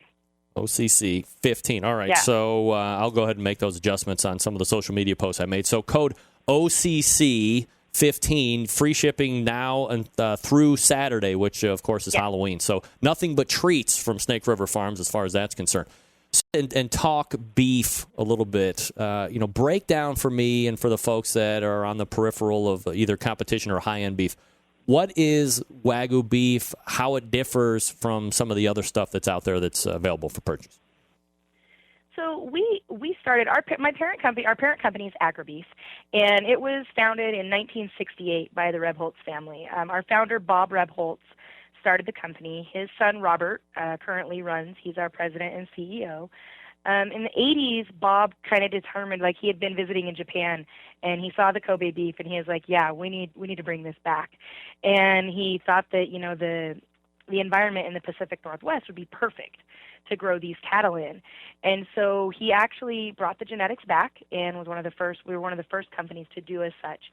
And for the first 10 years that SRF even existed, we actually exported exclusively to Japan, which sounds a little odd when you think about the fact that the Kobe were in Japan, but we exported exclusively to Japan.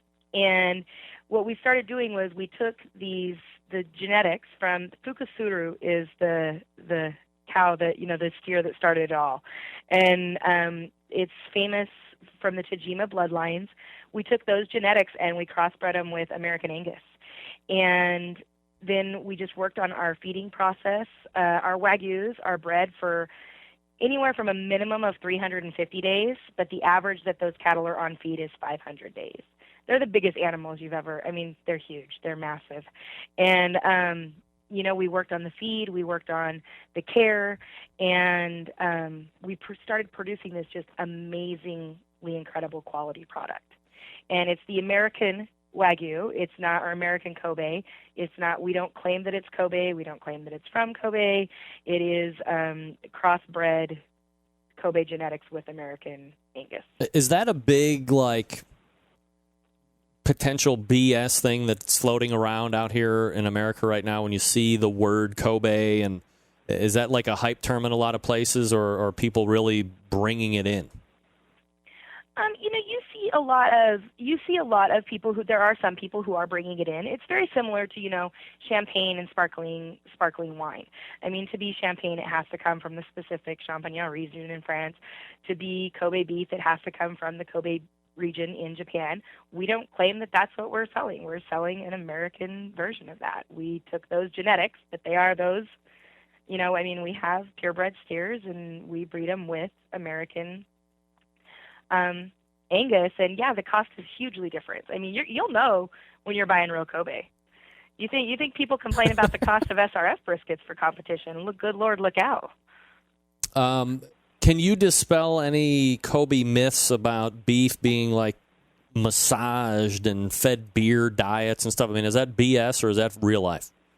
That's what I do in my off time when I'm not at barbecue competitions. No, I'm just kidding. Oh, my God. No, we really... I was like, no way. There's no way you do that.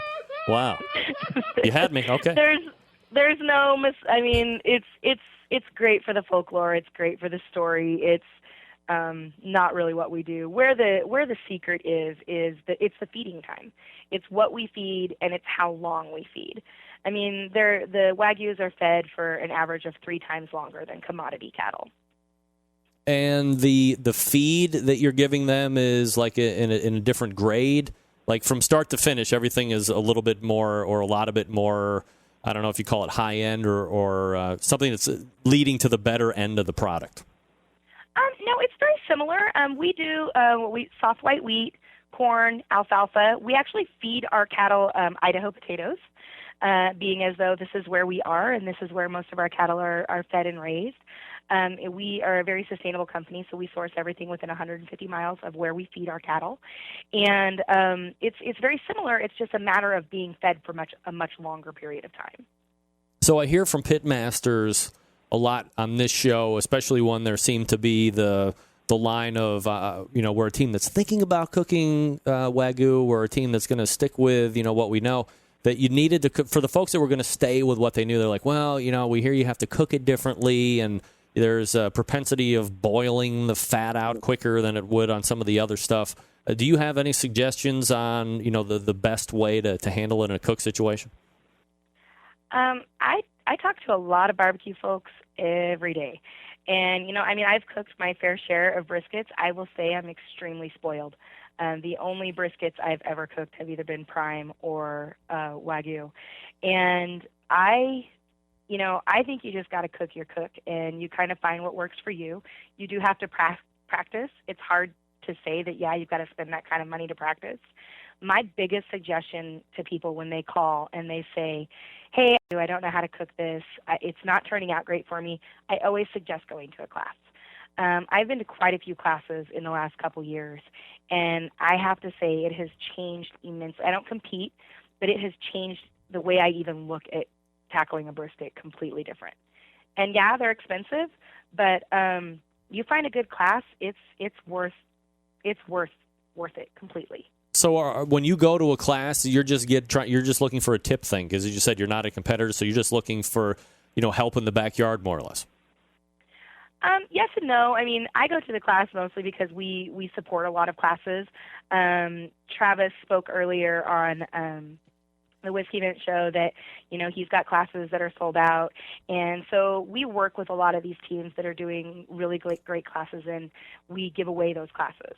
So we're actually, like, Travis Clark's class is one of the first classes that we're going to be giving away in 2016. We're going to give registration away to that. Amela Kelso joining me here on the show from Snake River Farms. SnakeRiverFarms.com is the website. If you use code OCC, that's Oscar Charlie 15, during checkout, you can get free shipping. So order plenty right now. Stock up for next year right now, and you can save on the shipping. That'd be great. Anela, let me ask you this question. Mouthfeel-wise, how can you explain putting a properly cooked Wagyu brisket in your mouth versus, the choice or, something along those lines? Well, I think that we've kind of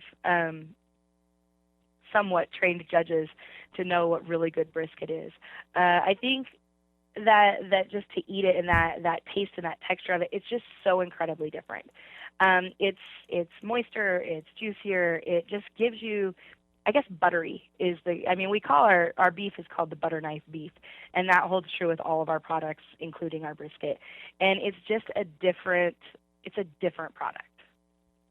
Do you have different levels of briskets that you offer at Snake River Farms? We do. So if you look at beef in the United States, about 3% of all beef grades out at prime. Everything that's SRF grades above prime. We use the Japanese beef marbling standard to grade, and it falls into one of our 3 proprietary grades. We designated our own grades. We have silver, black, and gold. The silver goes straight into food service, and that goes into restaurants and can via distributor. The black and golds are available via distributor if you're like with food service, if you have a restaurant, etc., and then are both available on our website. The black grades fall between a 6 and a 9. If you're familiar with the Japanese beef marbling standards, they go from a 0 to a 12. The black grades fall between a 6 and a 9, and the gold falls between a 10 and a 12. Right. So 3 different levels to choose from. I was trying to do my homework here before we had you on the show tonight, Anela. Well, me. And, So forever, right, over the last 12, 14, 16 months, beef prices have been going up and up and up, and all you hear about is, oh, my God, beef is going through the roof, and what are beef shops and restaurants and barbecue restaurants going to be doing, and are they going to raise prices? Well, all of a sudden, over the last, handful of months or so, you've seen beef prices, like gas prices, start to drop, then the futures are starting to go down.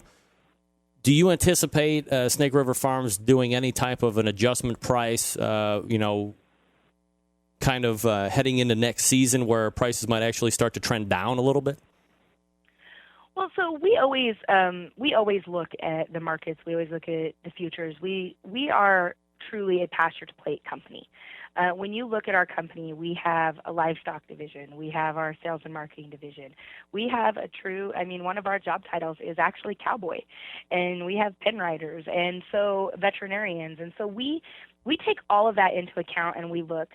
Obviously, the life cycle of Wagyus are crazy, and they're much, much longer. And so, when you're looking at stuff that's going to be bought now, that's stuff that's not going to be in competition until 5 years. And so, yes and no. We definitely trend with the markets. We're not going to leave any room for, we're going to gouge prices or, we're going to drop prices. We're going to, stay steady with the markets and keep up with supply and demand at the same time.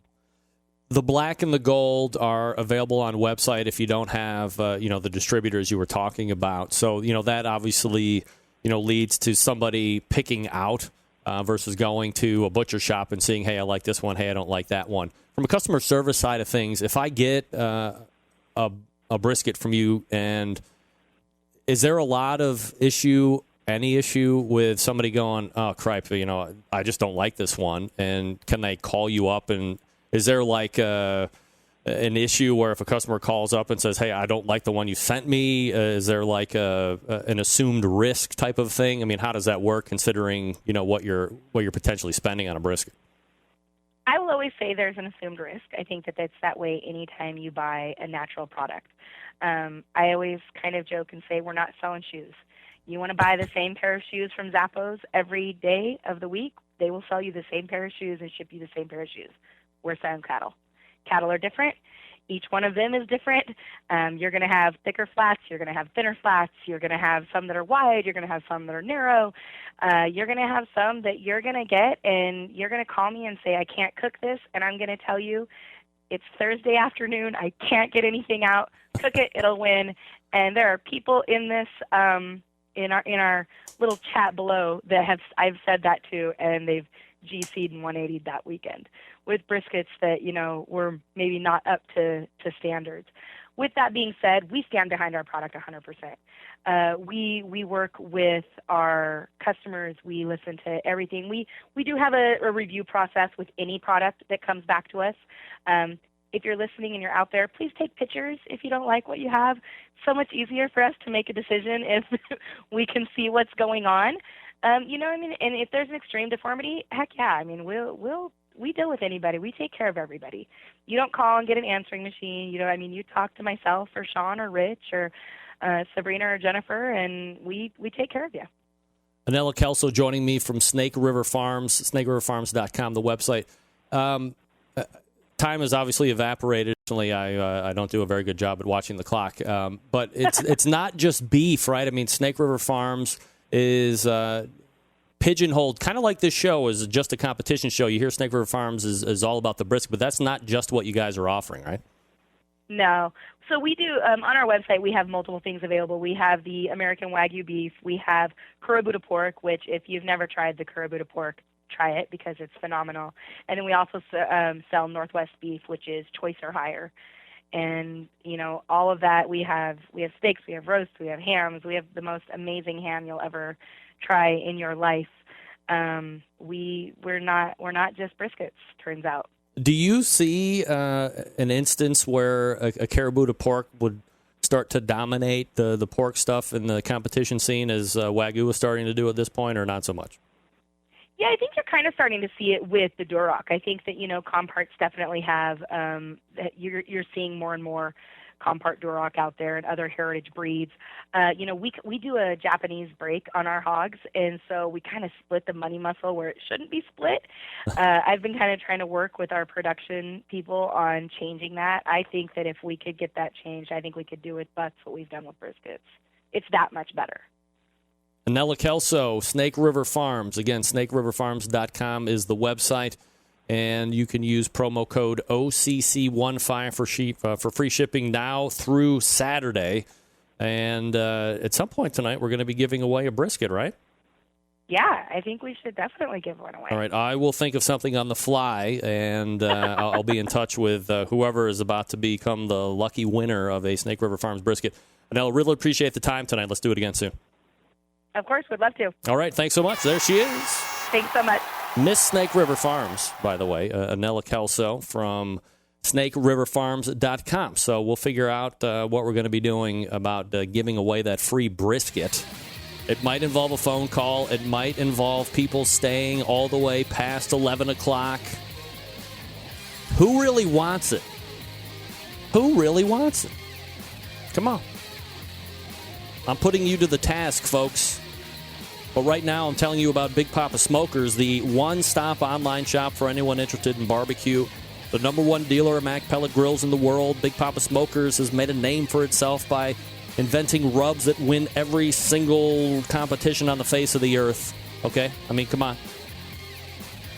Don't think BPS can just be pigeonholed in the competitive barbecue either. They are on the main permanent menus of BJ's Restaurant and Brew House.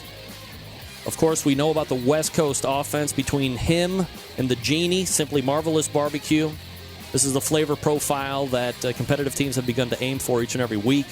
And they're bringing you new flavors as well. Fine swine sauce, Granny's barbecue sauce, all that good stuff. Here's what you need to do. Head on over to BigPapaSmokers.com. That's BigPapaSmokers.com. And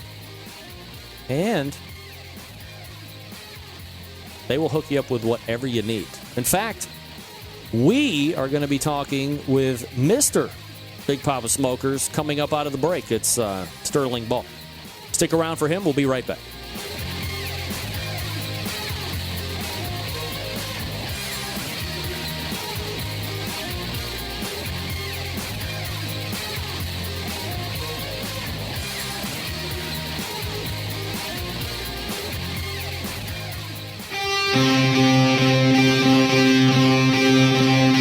Get in the smoke. Call 877-448-0433 to get on the air. Now, here's your host, Greg Rempe. All right, welcome back. Thanks again to Anella Kelso from Snake River Farms. Don't forget, now through Saturday, October 31st, you can get free shipping from Snake River Farms on all orders. Use promo code OCC15. OCC15. Free shipping on all orders now through Saturday, October 31st. Tell everyone. Tell everyone. Who doesn't want free shipping? Can save you a ton of money. All right. Joining me now, a record breaker, a barbecue pitmaster, an American Royal winner, a guy who has stuff in restaurants and brew houses called BJ's. Forget about it. Let's just go right to the hotline. And welcome in my favorite Sterling Ball. How are you, Greg? I'm fine. How are you, darling? I'm great. This is wonderful. I got a nice echo. Okay, hold on one second. I'll kill that. Give me 1 second. I'm calling you right back. No, I'm actually fine now.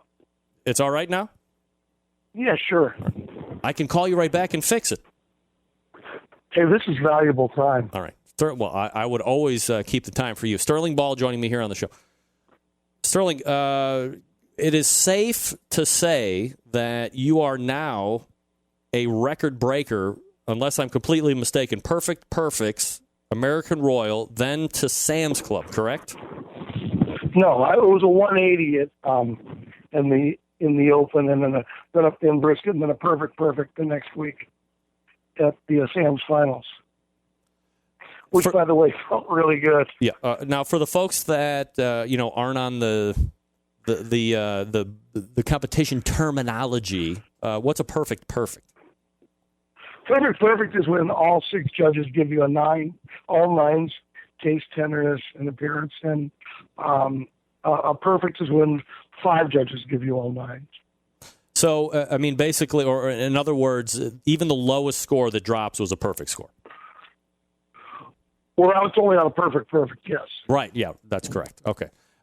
So going to the American Royal, then the Sam's Club, getting those perfect scores, and then you have also strung a number of grand championships together this season. On the whole, you've been doing this for a little while now. How are you rating the 2015 campaign of King of the Smokers? I know you still have one competition left in November, but how are you finding this season as compared to some of the other ones? You mean our season, Big Papa Smokers? Yes, that's right. Oh, this is a dream season. We're going to cook 25 contests, and look, I don't take anything for granted. And, there's a lot of good fortune, and I think we've cooked really well. But we've had a fantastic season. Statistically, Darren at Iowa Smoky Deeds probably had the best season. Though they only cooked 26 times, and I think, 3 of those have been the 2 Royals and the Sam's, and they're 13 times either GC or RGC. We've got 11 for 24. Kind of a really large, good percentage when you look at how much you're cooking. There's always the conversation of, these teams are doing it X amount of times, and, these the majority of the teams aren't doing it, 35 and 40 times during the course of a year. You have all that information. You're a statistical guy. Well, something, Greg, I don't know how they do it. It's really hard to cook 25 times and have expectations of doing well. I would watch Travis and David in this marathon they're in, and those guys got to maybe sleep for about a month when it's over. I think the season's too long. I can tell you that. I think that most people would probably tell you that. And if it was a little shorter, you might have more people really making a run at Team of the Year. It's very expensive, and you have to have the time. We don't want to tell people what they should or shouldn't be doing as far as number of contests, but since you mentioned it, do you have an opinion on what the proper either season time or proper amount of competitions somebody should be doing?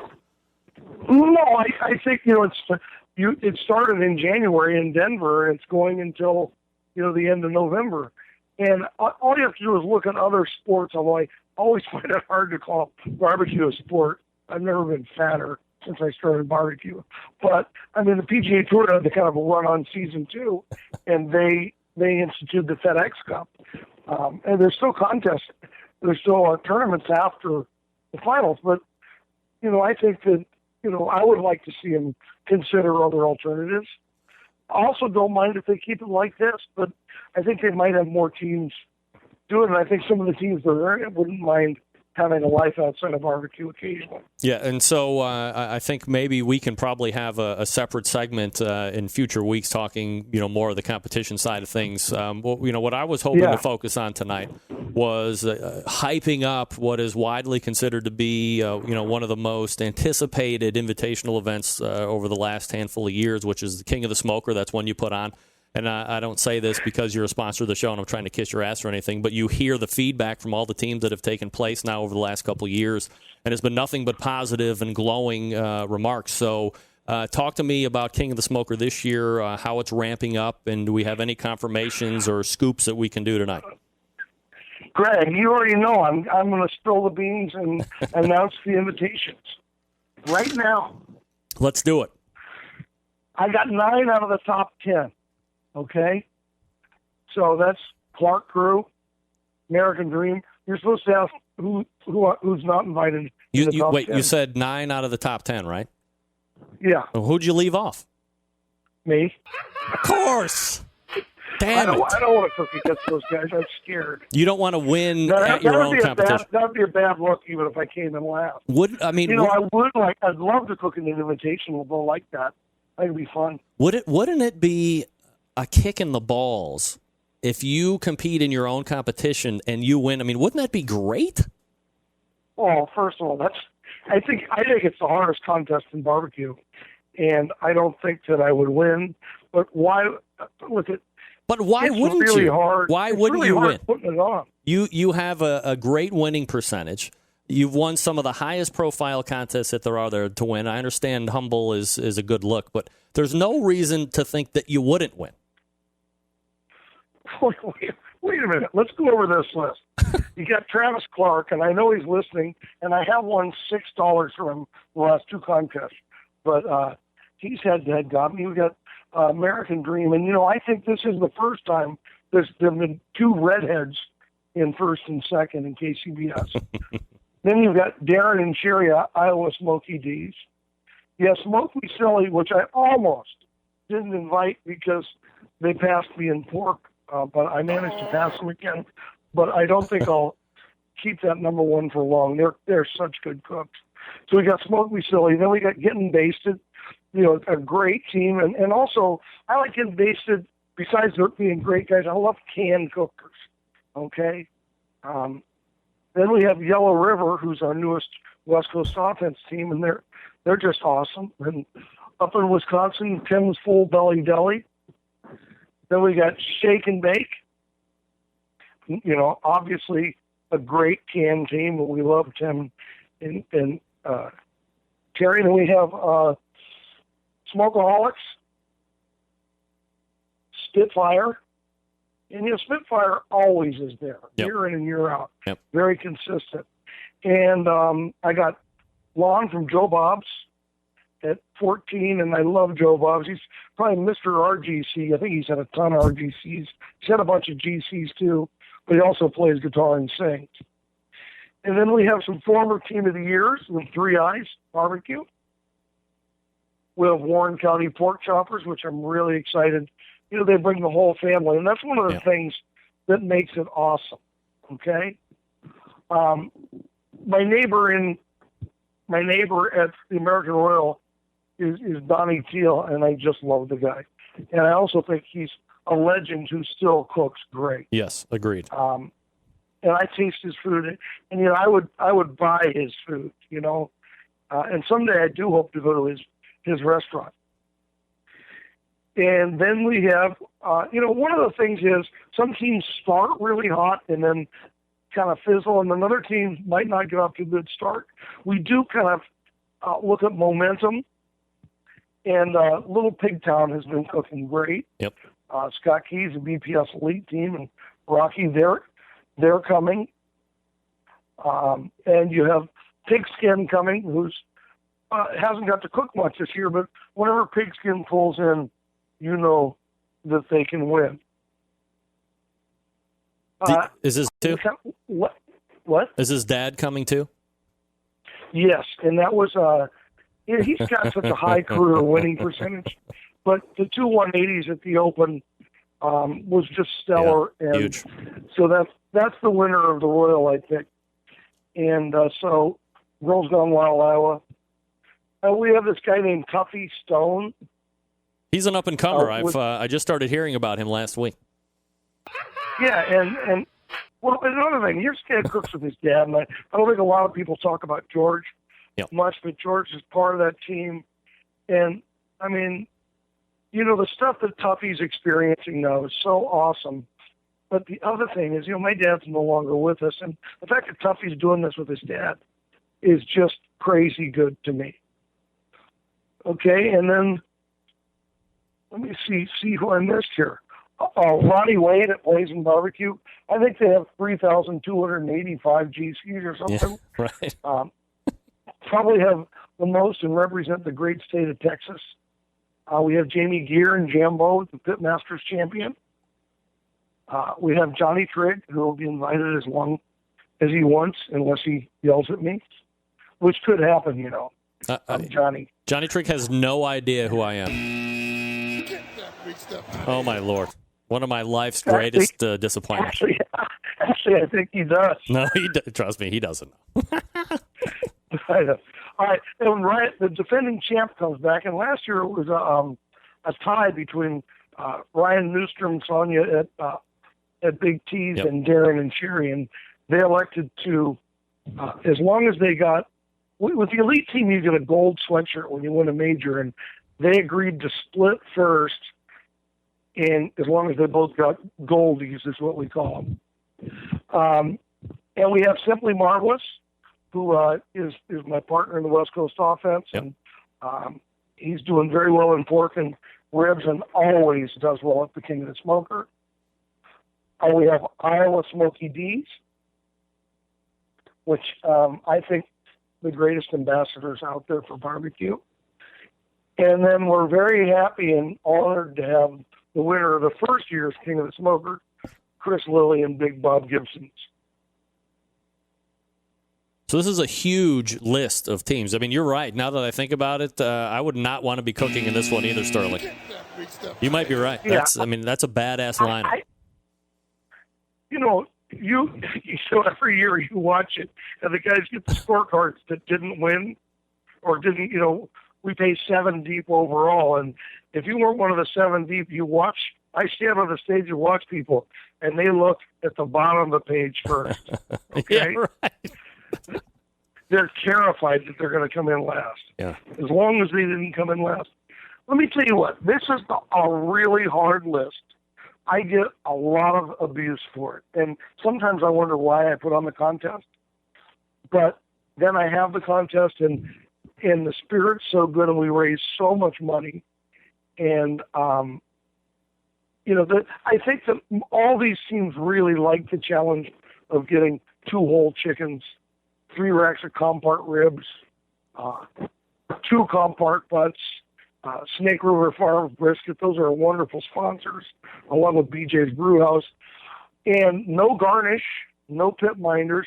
And, you know, when you look at garnish and you only give them 2 butts, you know, in this day and age where people are cooking, turning it in 5 money mussels, some of them chopped and stuff, you got to fill a box without garnish. And that's kind of the first thing where you realize you got to cook all your food really good. You can't afford to mess it up.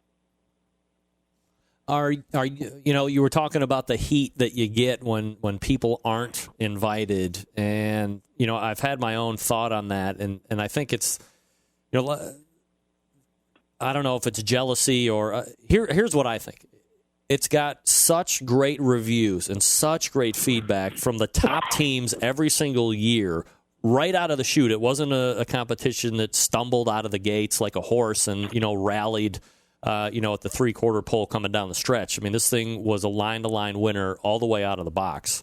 And so the teams that aren't there, that think they deserve there, aren't necessarily, I don't think they're pissed because they think they deserve to be there. They want to be there to take in the atmosphere and the mountains in the distance and staying at the great resort and being around all the other teams. I think it's the experience that they want to be at, so they get pissed. It's not necessarily they think they deserve to be there. They want to be there, right?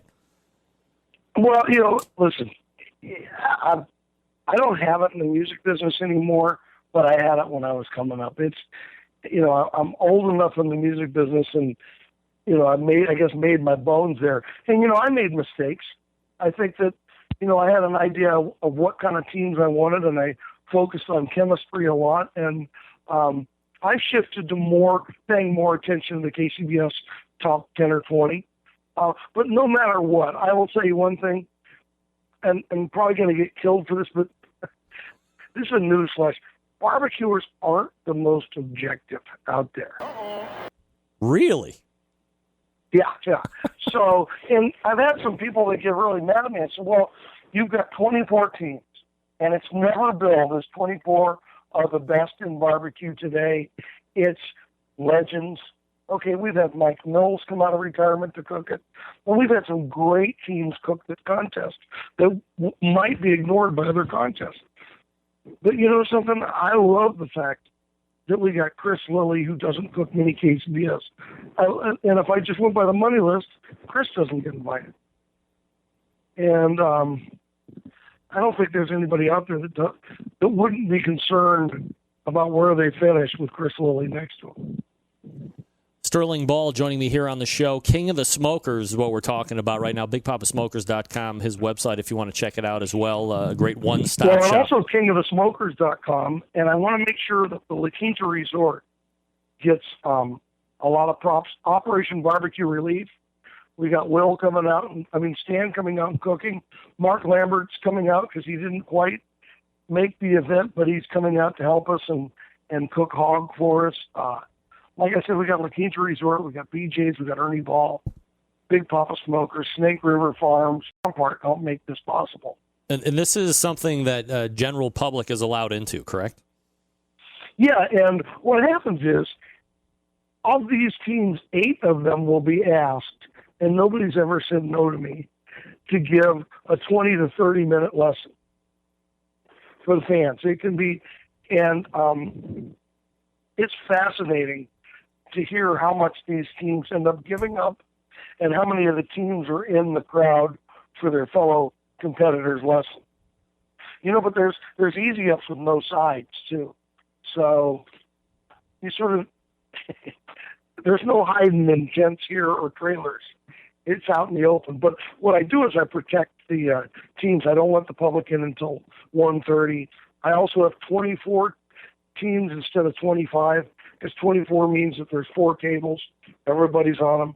I also got to make sure, because I know I'm running out of time, that I think Kelly and Kathleen McIntosh are reps, who I think are the best reps in barbecue. Is there anything, are you reserving any big surprises for King of the Smoker? Well, last year I had Bill Murray. It's sort of hard. It's sort of hard to top that one, but I think there's rumors. Okay, is Bill Murray like the coolest guy ever? Actually, he is. I mean, I met him by writing him. I wrote him a letter 26 years ago, and that's how I met him. And I think he's one of the greatest guys. Something that everybody needs to know: when they see Bill Murray at a charity, whether it's Pebble Beach or anything, he pays his own way. Okay, he pays an entry fee, he pays his travel, and if there's any money to be won, he donates it back to the charity, and also donates money.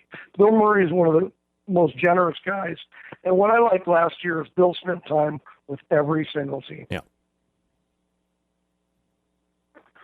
So I think that was great. Because I'm in the music business, I do have friends, and I do rope them into coming down, and I do have some surprises this year.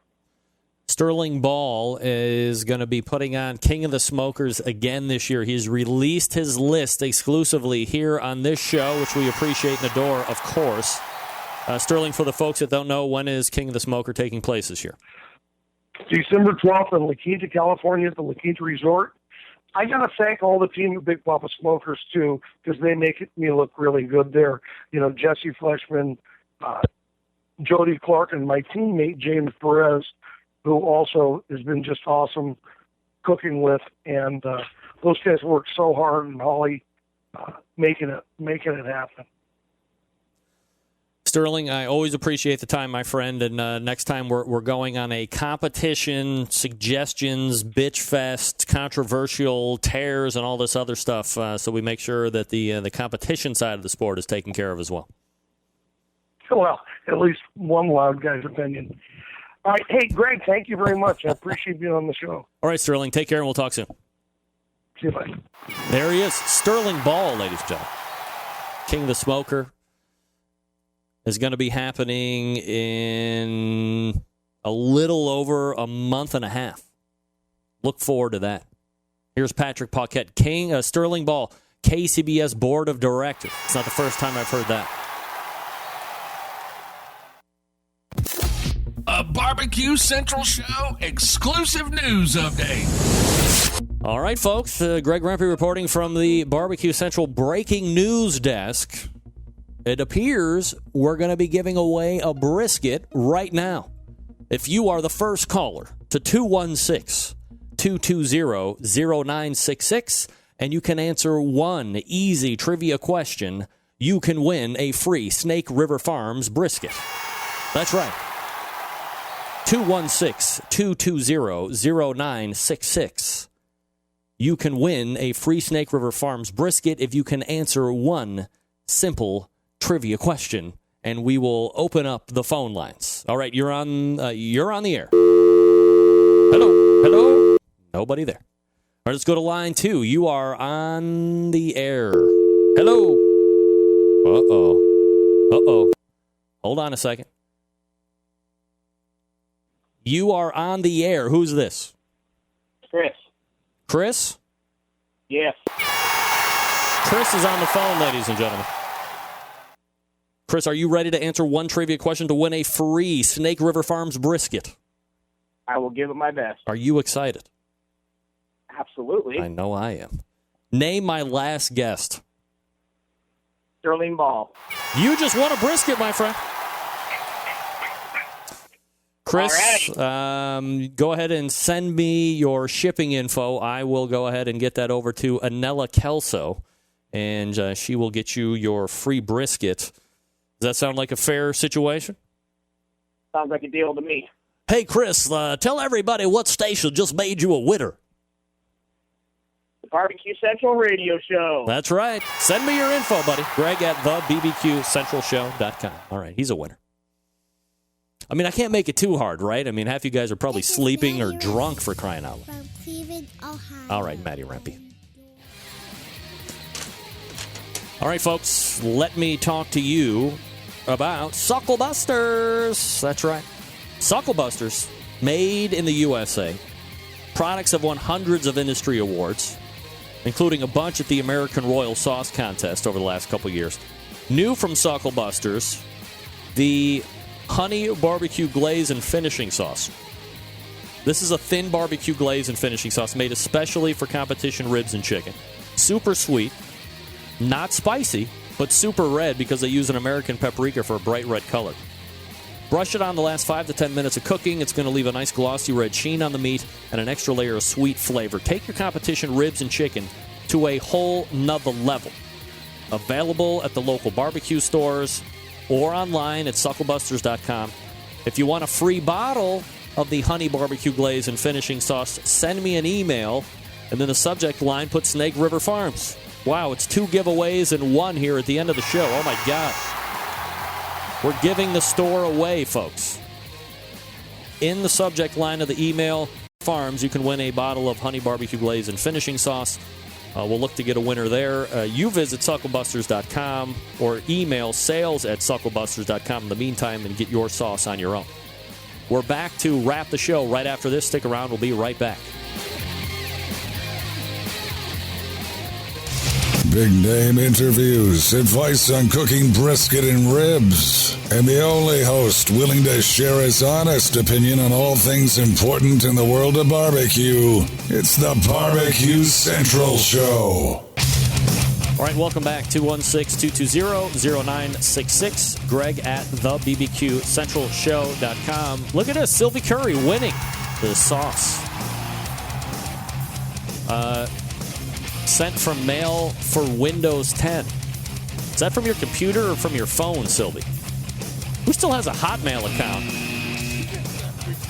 Come on, Sylvie, get a Gmail account. Join the 21st century. All right, send me your shipping info. I'll get it down to Dan, and he'll get you taken care of.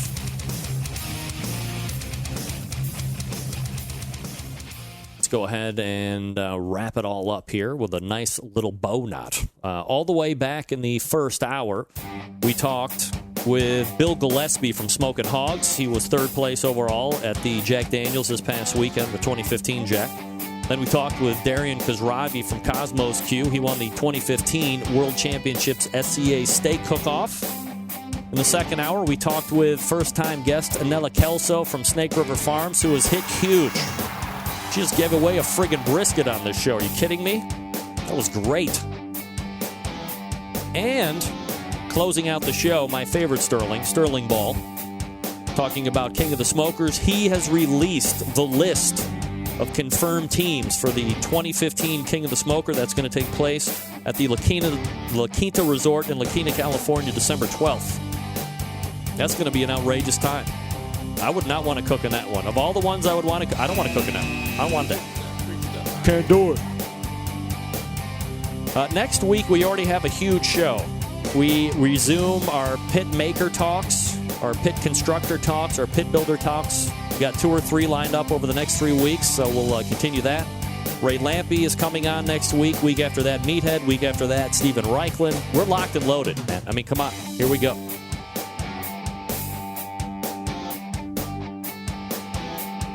September 11th, 2001. I will never forget. Until next Tuesday at 9 p.m. Eastern Standard Time, is your program host and proud U.S. American, Greg Rempe. Good night now.